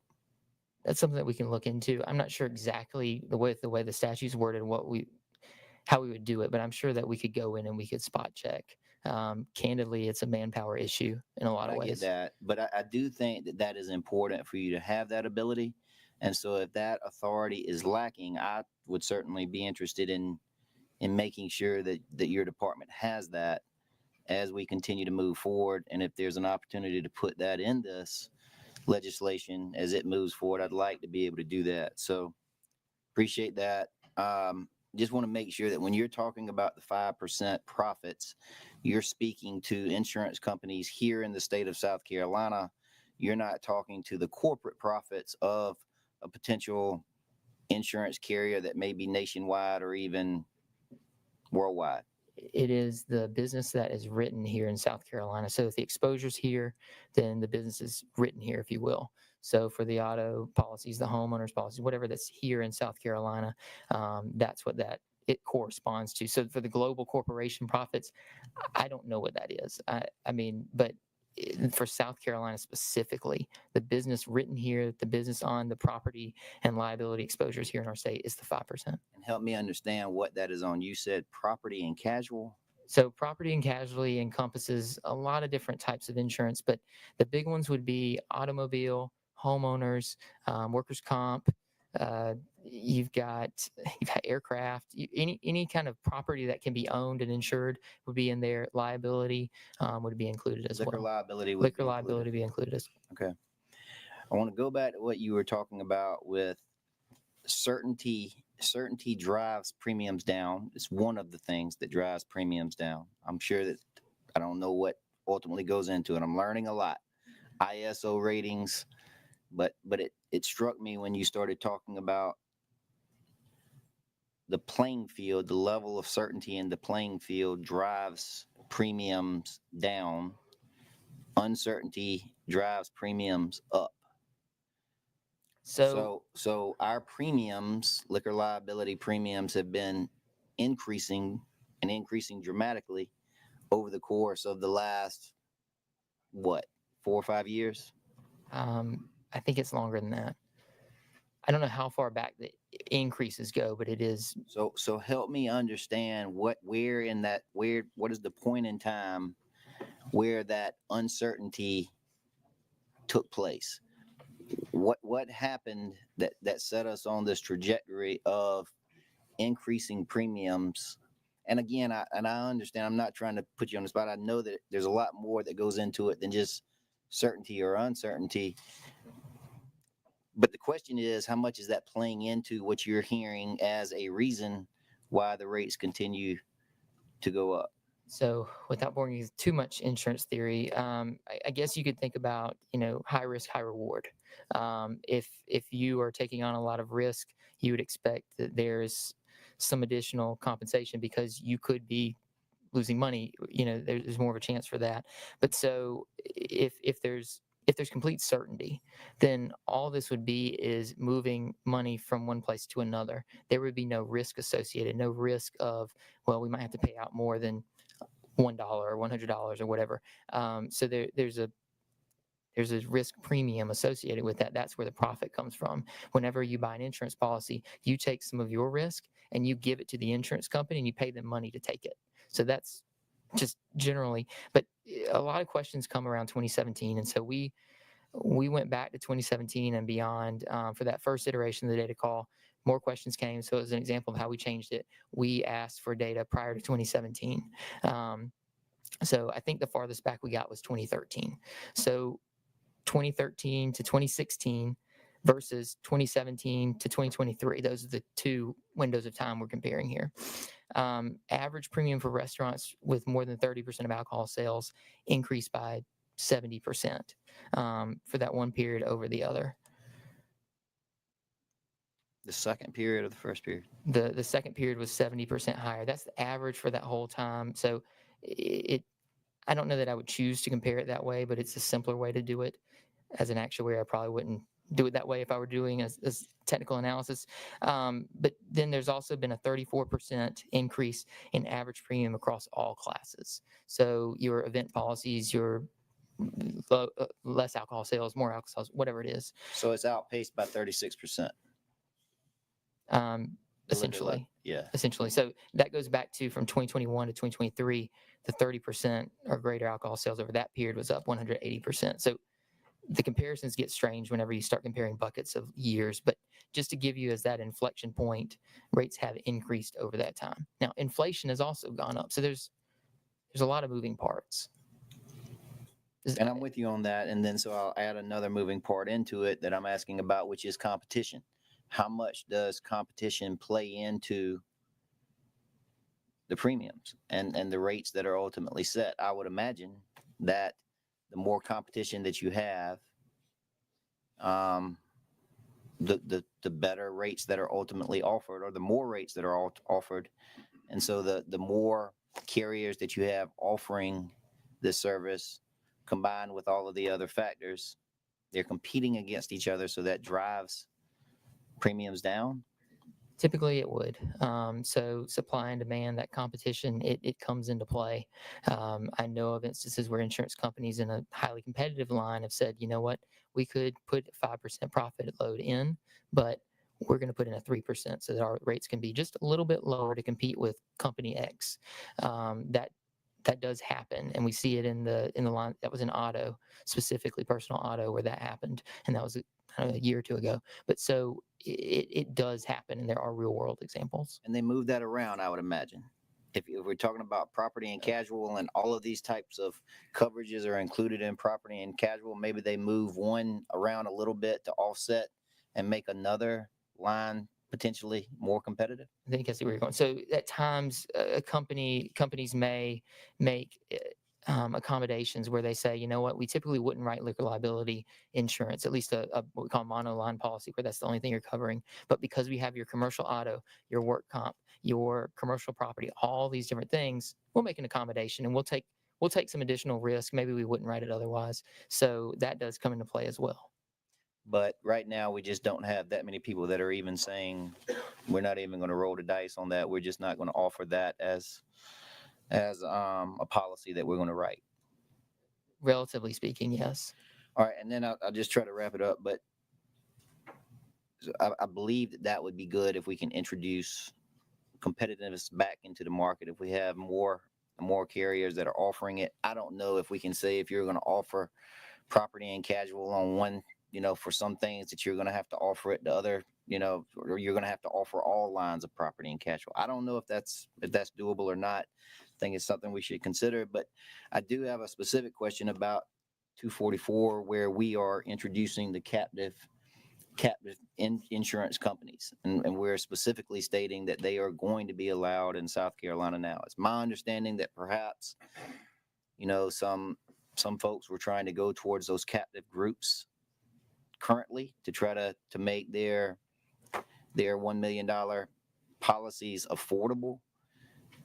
I'm assuming in 244 we are specifically saying that they're going to be allowed. Can you just help me understand what that is, and do you believe that would have the ultimate effect of driving down or creating that competitiveness that could drive down policies? Well, so the first thing I would say is that captives can currently write liquor liability insurance in our state. So they can. They can. This points it out specifically, but they can do that if they so choose, and if their business plan makes sense. So a captive insurer, I don't want to use any real world examples, but say you have a large company that has a lot of employees. They pay a lot for work comp, for auto insurance, for their commercial buildings and insurance costs. They may say, you know what, with economies of scale, we could self-insure. And there's tax implications, there's just premium savings. You can tailor the coverage to what you want it to be. But if you're big enough, it makes sense to do that. We as a state are a state that has legislative or has language in our statute to allow for the formation of captive insurers that are domiciled here. They can write business all over, but they're domiciled here. It is something where we're competitive. Vermont is viewed as the top domicile because they had a 20-year head start on every other state. We started maybe in the late 90s, early 2000s, and we're viewed as one of the top domiciles. Vermont still they're looked at as number one, but we are right there. And if you look at numbers, we may not be the biggest, but what we do is we go for quality, and we want to make sure that these companies are regulated appropriately. They have more flexibility than a traditional carrier would. I promise I'm getting to something. So they have more flexibility than a traditional company would because they insure themselves. They don't insure, Jane Smith with their homeowner's policy or auto policy. But so the idea is that we still have to regulate them, though, and make sure that their business plan makes sense. The money they're going to have in reserve to pay claims makes sense. We had one come to us, and we had to deny them because the money they wanted to have on hand would not cover the amount of business that they wanted to write. I don't want to get into specifics, and honestly, I'm a little bit fuzzy because it's been a few months, but they wanted to write a certain amount, a large number of liquor liability policies in our state and some other states. And they told us what they estimated the pricing would be. And they wanted to put a certain amount of money on hand to pay claims. A handful of claims would have eliminated all of that potentially. And so we could not, in good faith, allow them to implement that business plan because they didn't have anything to show that it would work. They would be belly up probably in a year or two, maybe 3 or 4 years, because a lot of these are litigated claims, so they just take more time. But so that was an example of it would work. It can work legally. It's just a matter of, do the dollars make sense? Does that help? So if not for your department, unregulated, they start going out writing policies essentially that could have left a lot of injured folks out there without the ability to go and get the compensation that the state of South Carolina says that they are ultimately due under the amounts of coverage, insurance coverage for bars and restaurants. That's exactly right. And then those bars and restaurants, maybe they didn't have claims, all of a sudden wouldn't have coverage. Thank you. Senator Tedder. Thank you, Mr. Chair. Just want to follow up on a couple of things. Can we go back to ISO? Can you tell me who sets the ISO score? I must. ISO does. Okay, and based on my understanding, the ISO score determines how much of a risk factor that state has, correct? I would say determines it. It's their assessment on their scale with their rating scale and everything. I think it was the study committee in the fall that had ISO come in and they testified on what goes into it. That they'd be able to speak to it a lot better than I can. But essentially, the insurance industry or ISO, they set the score based on what to give guidance to carriers on what is more risk, less risk. Some companies would use it that way. I would say not all of them. Some of them we talk to say they look at it, and some of them say they don't. So not all companies use ISO. Right. Okay. And so I was just curious because we've been at a 6 since 2010. Okay. And so it's odd to me that, and I would love to know how we would be at a 6 from 2010 to now, and there's this. I mean, it seems like we are, according to what we're hearing, is that South Carolina is probably the most risky state. Don't right there, but we're at a 6 for 15 years. So can you explain how that works? Or I can't. I've asked because I don't get it. And if it's really an assessment, and I don't know if their metrics don't take into account something that's going on here, but it makes no sense to me. Well, it has to take in something because we heard a lot of talk about Alabama. So let's talk about Alabama. They were a 9. And I think you said they came down to. I think they came down to a 5. To a 5. So clearly, there's something that what people fail to mention is that Alabama's strict liability and pure joint and several, totally different from here. So I can see why we've remained at a 6. Their law would be, way worse than ours. But that being said, there has to be something that is taken into account from them to go to a 9 to a 5. Based on the change of that law. Again, they were way more extreme than us. And so it's just interesting that we're at a 6 for 15 years. And then based on your conversation, it's a tentative, we may go to 5 if we implement 244. Is that correct? That's what they said. Okay. And then also when you were mentioning, I guess, everything that, based on your conversation, what the insurance companies wanted addressed, it's almost, everything you listed was almost each section in 244. So I'd be curious to know what carriers have reached out to you that supported 244 or. They haven't reached out. I've heard things that they're supportive, like third hand, second hand, but none of them have reached out to express support or anything or say, hey, pass this along. So based on your conversations with them, this would address pretty much everything that they've told you they would like to see changed. If it's in there, then yes. I don't know. Well, I've seen it, but I am not an attorney, and you don't need to read it.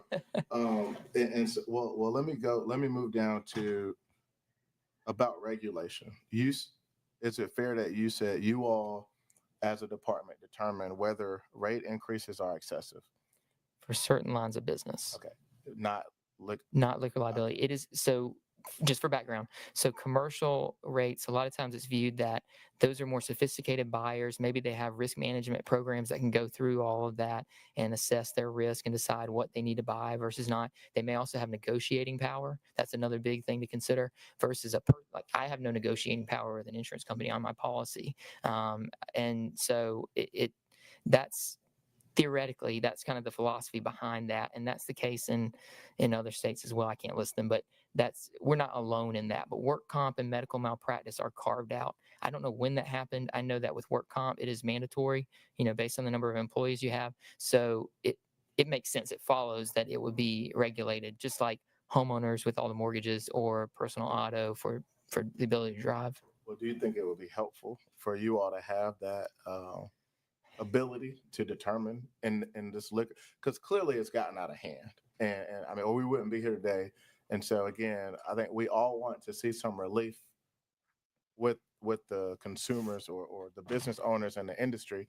And so, I mean, are we at the point where, because now it's like we have to do something, yes. So are we at a point where we should be determining whether or not it's excessive? I think 180% increase, that's a lot. And so it appears that the department has no ability to cap.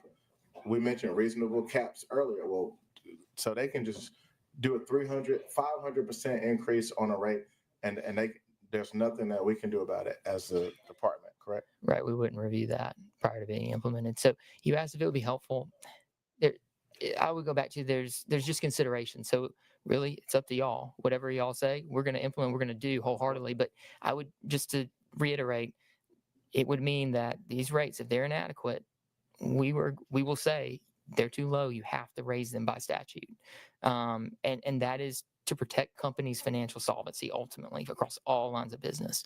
So that is something just again to consider. But it would give us more insight. So there's just different things. How the premiums are being charged. We would know more. Why the good actor is having the same rate increase as a person with multiple claims with the one who didn't. You would get more information, right? And we'd be able to better understand how this all really works. I would probably be in front of Senate Finance asking for another FTE to look at those very closely with a fine-tooth comb. But yes.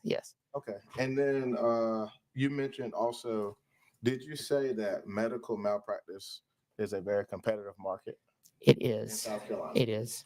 Well, that's interesting because that's also being reformed in this bill as well. But the rates have gone up. But I appreciate that. Sure. But that's all that I have for right now. Thank you. Senator Stubbs, then we're going to come to our subcommittee chair and maybe a couple more, and we're going to be soon done. Thank you, Mr. Chair. And this will be quick. Again, I might be kind of a simple guy, and try to put things in simplistic terms for me. But when you're talking about and speaking specifically to the liquor liability issue, is the DUI rate or, any of that stuff, do you know if they consider any of that in determining risk factors for underwriting purposes? I don't know for sure. I would imagine that it goes into, it's going to come through the data at some point because the more DUIs you have, the more payouts from claims you would have, I would imagine. Well, so I would argue it's the exact opposite. I think that the more DUIs you're making, it's less likely that, those people are repeat offenders and things of that nature. Do you mean DUI arrest and things of that? DUI arrest. I meant just people driving under the influence. Right. Okay, so I think we're trying to say the same thing. It kind of goes back to what Senator Ott was talking about. What factors? Obviously they're not sharing this with you because it's not one of the regulated markets. But I do think it would be pertinent information and underwriting practices. And so I didn't know if things of that nature are even being considered. Was there a trigger? I think is what Senator Ott was trying to get to where there was this ballooning effect of premiums. And if so, what was that trigger? Obviously, COVID was a big part of what changed the world for a lot of ways, but I don't know that the drunk drivers on the road necessarily increased in, relation to the amount of claims at the same time. So I guess I'm trying to, for my own benefit, figure out what that triggering mechanism was and figure out how we changed not only just potentially this liquor liability issue when it comes to premiums, but what other trigger, because ultimately, not only do I want there to be affordable rates, but I don't want these tragedies happening either. That's kind of the personal aspect that I feel that, we're all in here talking about money, right? I mean, people are dying too. I mean, that's something that, I think that we haven't considered. So I guess what I'm saying to you is, do you know if there was a triggering mechanism that actually resulted in this ballooning effect? I don't know. And that's fair. People ask about the $1 million requirement for coverage that was, I guess, implemented in 2017. You know, we've seen rates go up since then. Was that what triggered it? I don't know.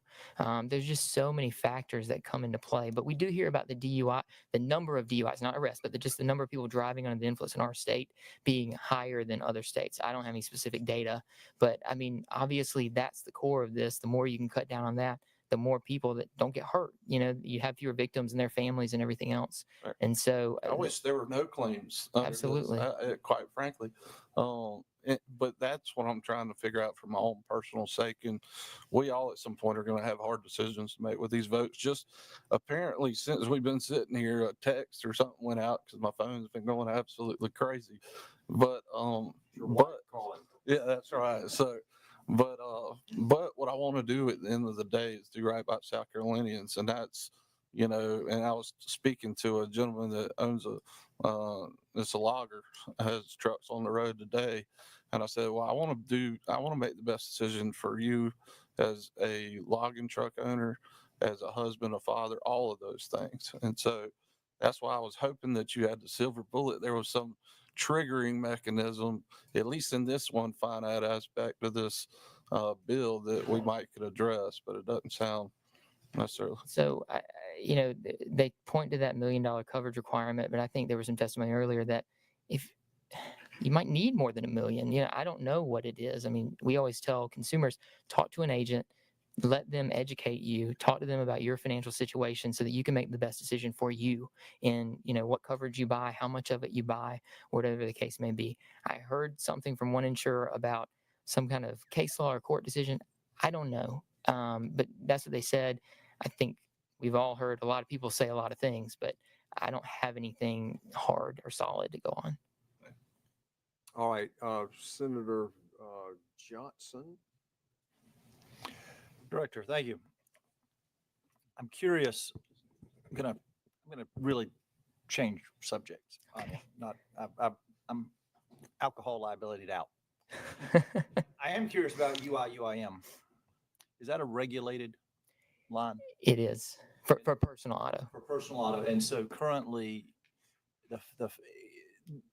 currently punitive damages are included on UI and UIM, correct?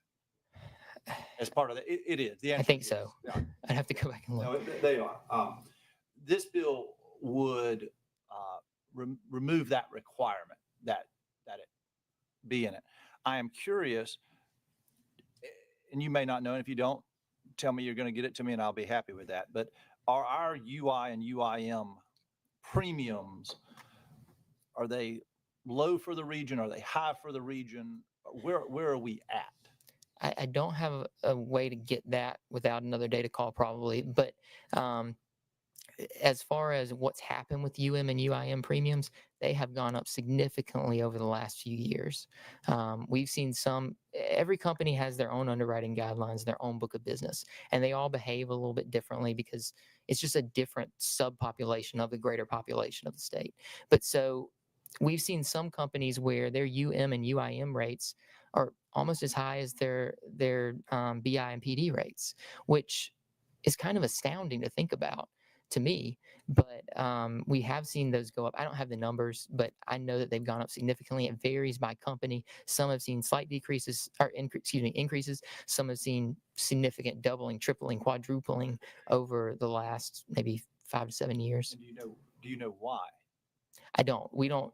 Whenever we get a rate filing, we get the data and we look at the numbers, and sometimes there's a story, sometimes there's not. It depends on the circumstance, but I don't have an overarching theme of that. You can't explain why they've doubled or gone up significantly. That you just know that they have. My understanding, or I don't want to speculate, but what I would say is it could be the case that this is great, right? Speculating while testifying, but so it could be that there's just more damage being done. Cars are more expensive. Medical bills are more expensive. I don't know if there's more, with litigation, if some of those settlements are more expensive.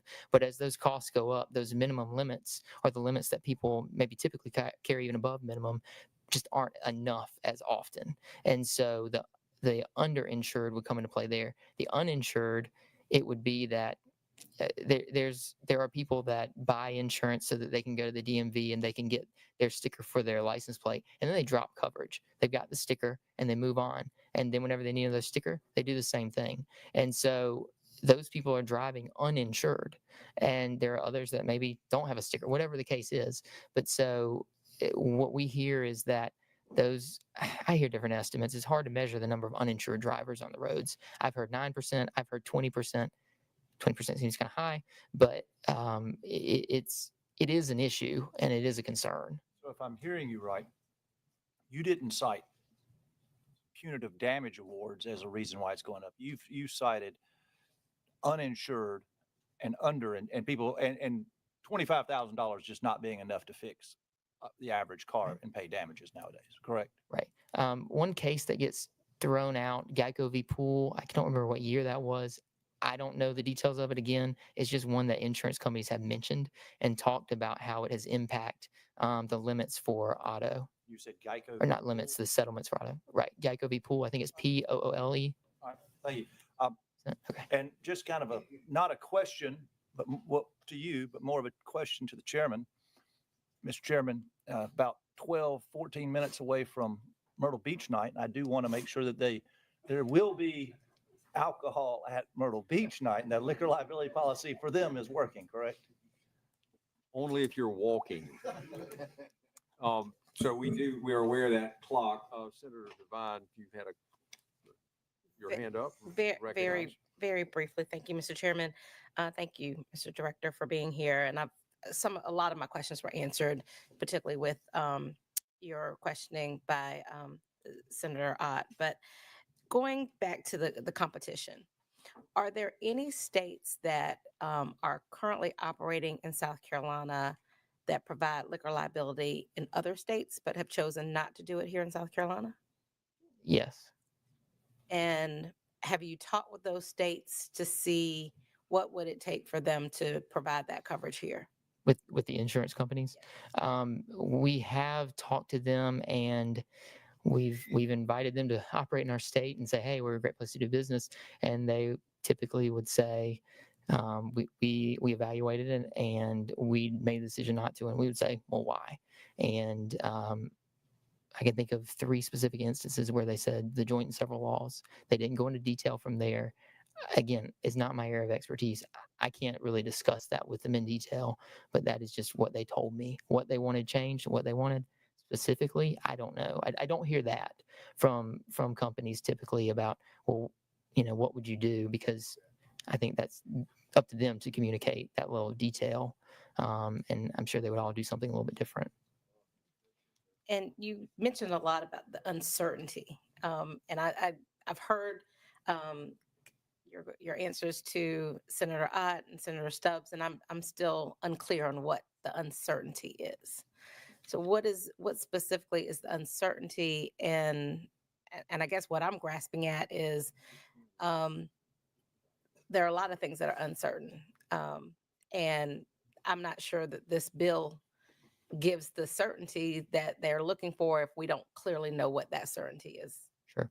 So with uncertainty, it's essentially taking on risk. So if I buy an insurance policy for my home, then I would pay the insurance company premium so that they would take some of that risk from me and absorb it. And so that's the uncertainty that we're talking about. And so with a homeowner's policy, with a personal auto policy, there's lots of data out there. There are lots of claims, there are lots of policyholders, so they have an idea statistically of what those costs are going to be from one year to the next, and for those particular policies, so they have a good idea of what they should charge to make sure that they are charging enough and not charging too much, and that they're competitive in the market. But with liquor liability, I think what they're looking at is they don't know where that's going. Where's that line? When do they get to that that point where they can feel comfortable from a pricing standpoint. So if you combine the unknown possibilities and lack of ability to predict the risk consistently with just the general high claims cost, then companies are unwilling to write or they're going to increase their rates substantially because they don't know how much they're supposed to be charging. And so if there was a change in law that held DUI higher, had higher penalties to deter DUIs, and that in our DUI cases in South Carolina went down, does that help them predict and reduce that uncertainty? It should help definitely with the overall claims cost. So if you have fewer DUIs, that's good for everybody, especially the victims. But so it would lower those aggregate claims costs and give them a little bit more certainty. I would think if you could lower the number of people out there driving drunk or under the influence. Thank you. Thank you. Thank you, Mr. Chair. I'll be very, very brief. Thank you for Director. I know it's been a grueling afternoon for you, and I appreciate it. And if you've answered this question before, I apologize. I'm trying to stay focused, and this is not necessarily the most riveting conversation, but it's important, though, so I'm glad we're having it. Would you be able and willing to provide some substantive recommendations on what we could do here to make this bill better, to provide relief for our constituents? Not protecting the insurance industry, not protecting the trial lawyers, the people that elected us here. And it's not going to hold you to it. I'm not asking for a crystal ball that sign here that this is going to make it better, but you're the director of insurance and you're an actuary, and I respect what you do. From your lens, here are 3 or 4 or 5 very simple bullet points that we could do to address this issue, what we're trying to get at. Would you do that? Candidly, I don't think I can because we are not experts in litigation. And that's, at least from my vantage point, it feels like that's what this is revolving around. So if I look at 244 or 184, you're talking about things that we just don't have that expertise. So I don't think we can. Now, if you want to talk about insurance solvency, we can talk about that. But anything, I'll just say that anything that lowers the number of claims or the average cost of claims, the aggregate cost would be helpful from a market standpoint. And again, I know we're talking about the business side of things, but the human element is certainly there and more important in the end. But that's what we can give. We can talk through technical items. We're happy to offer feedback from what we know. But I really don't want to give it recommendations for something that we don't know. We're not in this every day. All right, and I respect that. I guess my final maybe question is that you would consider, maybe while you're laying awake at night with insomnia. He asked, as a business owner, I know there's no definite. I went through the Great Recession. My wife and I almost lost everything. We know you make the best decisions. You go left, you go right, but you can't stand still. You're a very intelligent guy, and you've done a great job answering obtuse, difficult questions. But I'd really love you to consider saying, all right, even if it's on a napkin that I have to burn or eat later, here are a few things that we could do to lower our ISI rating to provide relief for our constituents, for our small businesses, regardless of the industries at play here. What could we do for our people? If you want to consider, if you wake up at night and you scribble something you want to talk, I'd be happy to hear it, because I think we're after the same thing. And I don't want to put you in a box, but I think we can do better for our constituents. But I think you could provide some feedback to help us. So thank you for what you're doing. Thank you. Real quick, and I just want to wrap up again with a couple of questions and then a hearty thank you, truly, because this has been the insurance focus that, again, through efforts but not able to sync before, has been lacking from this. We've heard of proponents, we've heard of opponents, we've heard of victims, we've heard of fact and anecdotes. We'll weigh and decide whether there are more anecdotal problems here versus factually driven problems. And so you have been standing in the gap, answering these questions, very technical. I just want to hit 2 things. Generally, we've not talked about 244 a whole lot. you've talked about med mal. That's a very competitive market. From the general contractor standpoint, from the home builders, I was at my home builders show this weekend. Not one person said anything about the statute of repose. The seatbelt, UIM, all these other areas that we have not talked about is focused on one area. Would your answers in terms of the market be effectively the same if we were to parse these separate reforms that is contained in 244? There would probably be a lot of similarities. So I know construction defect has been talked about. We don't have that data. Julian Barton does that every time you see him because he was with the home builders. How many years, Julian? Too many. He's not retired either, Rick Todd. Anyway. So, but it would be a similar thing of it's such a niche thing where we just don't have that data. It's lumped in with a lot of other things in aggregate. And so to that extent, to the extent on do you have this data, there would probably be a lot of similar responses. And a year or two from now, as we've developed a data call, I would be in front of you reporting on what we got in response. But I don't have anything at the moment. Finally, for me, again, anecdotal or data specific. Given the hue and cry, you would expect that there would have been mass withdrawals of carriers in our state. Is that factually driven? So I don't have all of the number of riders for every year in front of me. Again, 1,000, give or take, did you say? Or it's more than 1,000 that write some sort of property and casualty in the state. We're talking about, 50 or 60 that write some form of liquor liability. There's obviously less writers, like I said, for restaurants or establishments with greater than 30% alcohol sales versus less than 30%. The clubs have less. I think they have 8 carriers that had premium in 2023. So it varies, but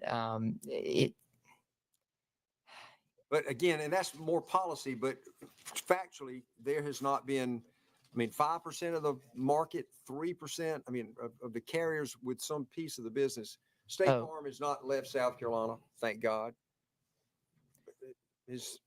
Well, and whenever carrier might leave a market, they might leave that particular line, but not, they might still write those other lines of business like auto or home or whatever. But what we hear a lot from is the agents, as far as the companies that are willing to write new policies and that are willing to write what we call monoline liquor liability, not part of a bigger package policy. But to any other class of coverage that we're talking about, book of business, has any carrier left the state? Carriers leave the state at various points. A lot of times it's a national decision. It's not something with our state.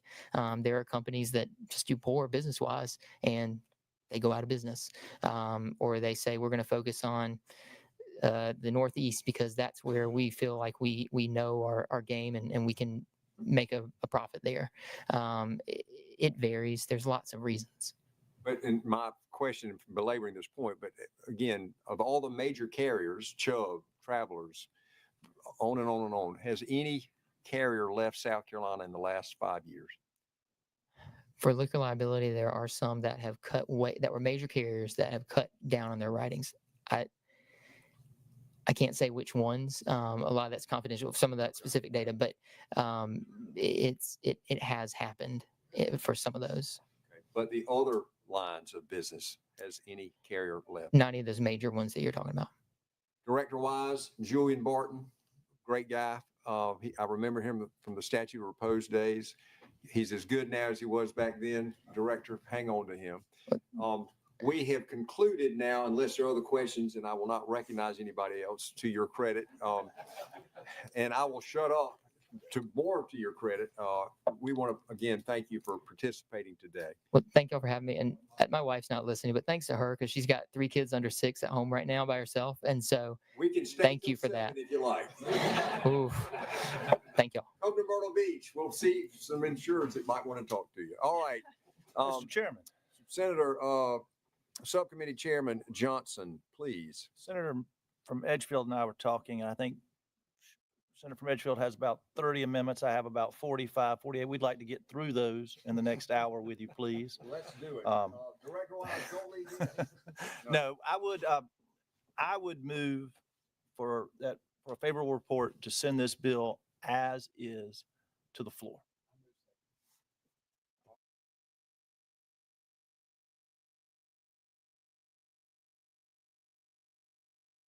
Mr. Chairman, I need to amend to send both 244 and 184. I apologize.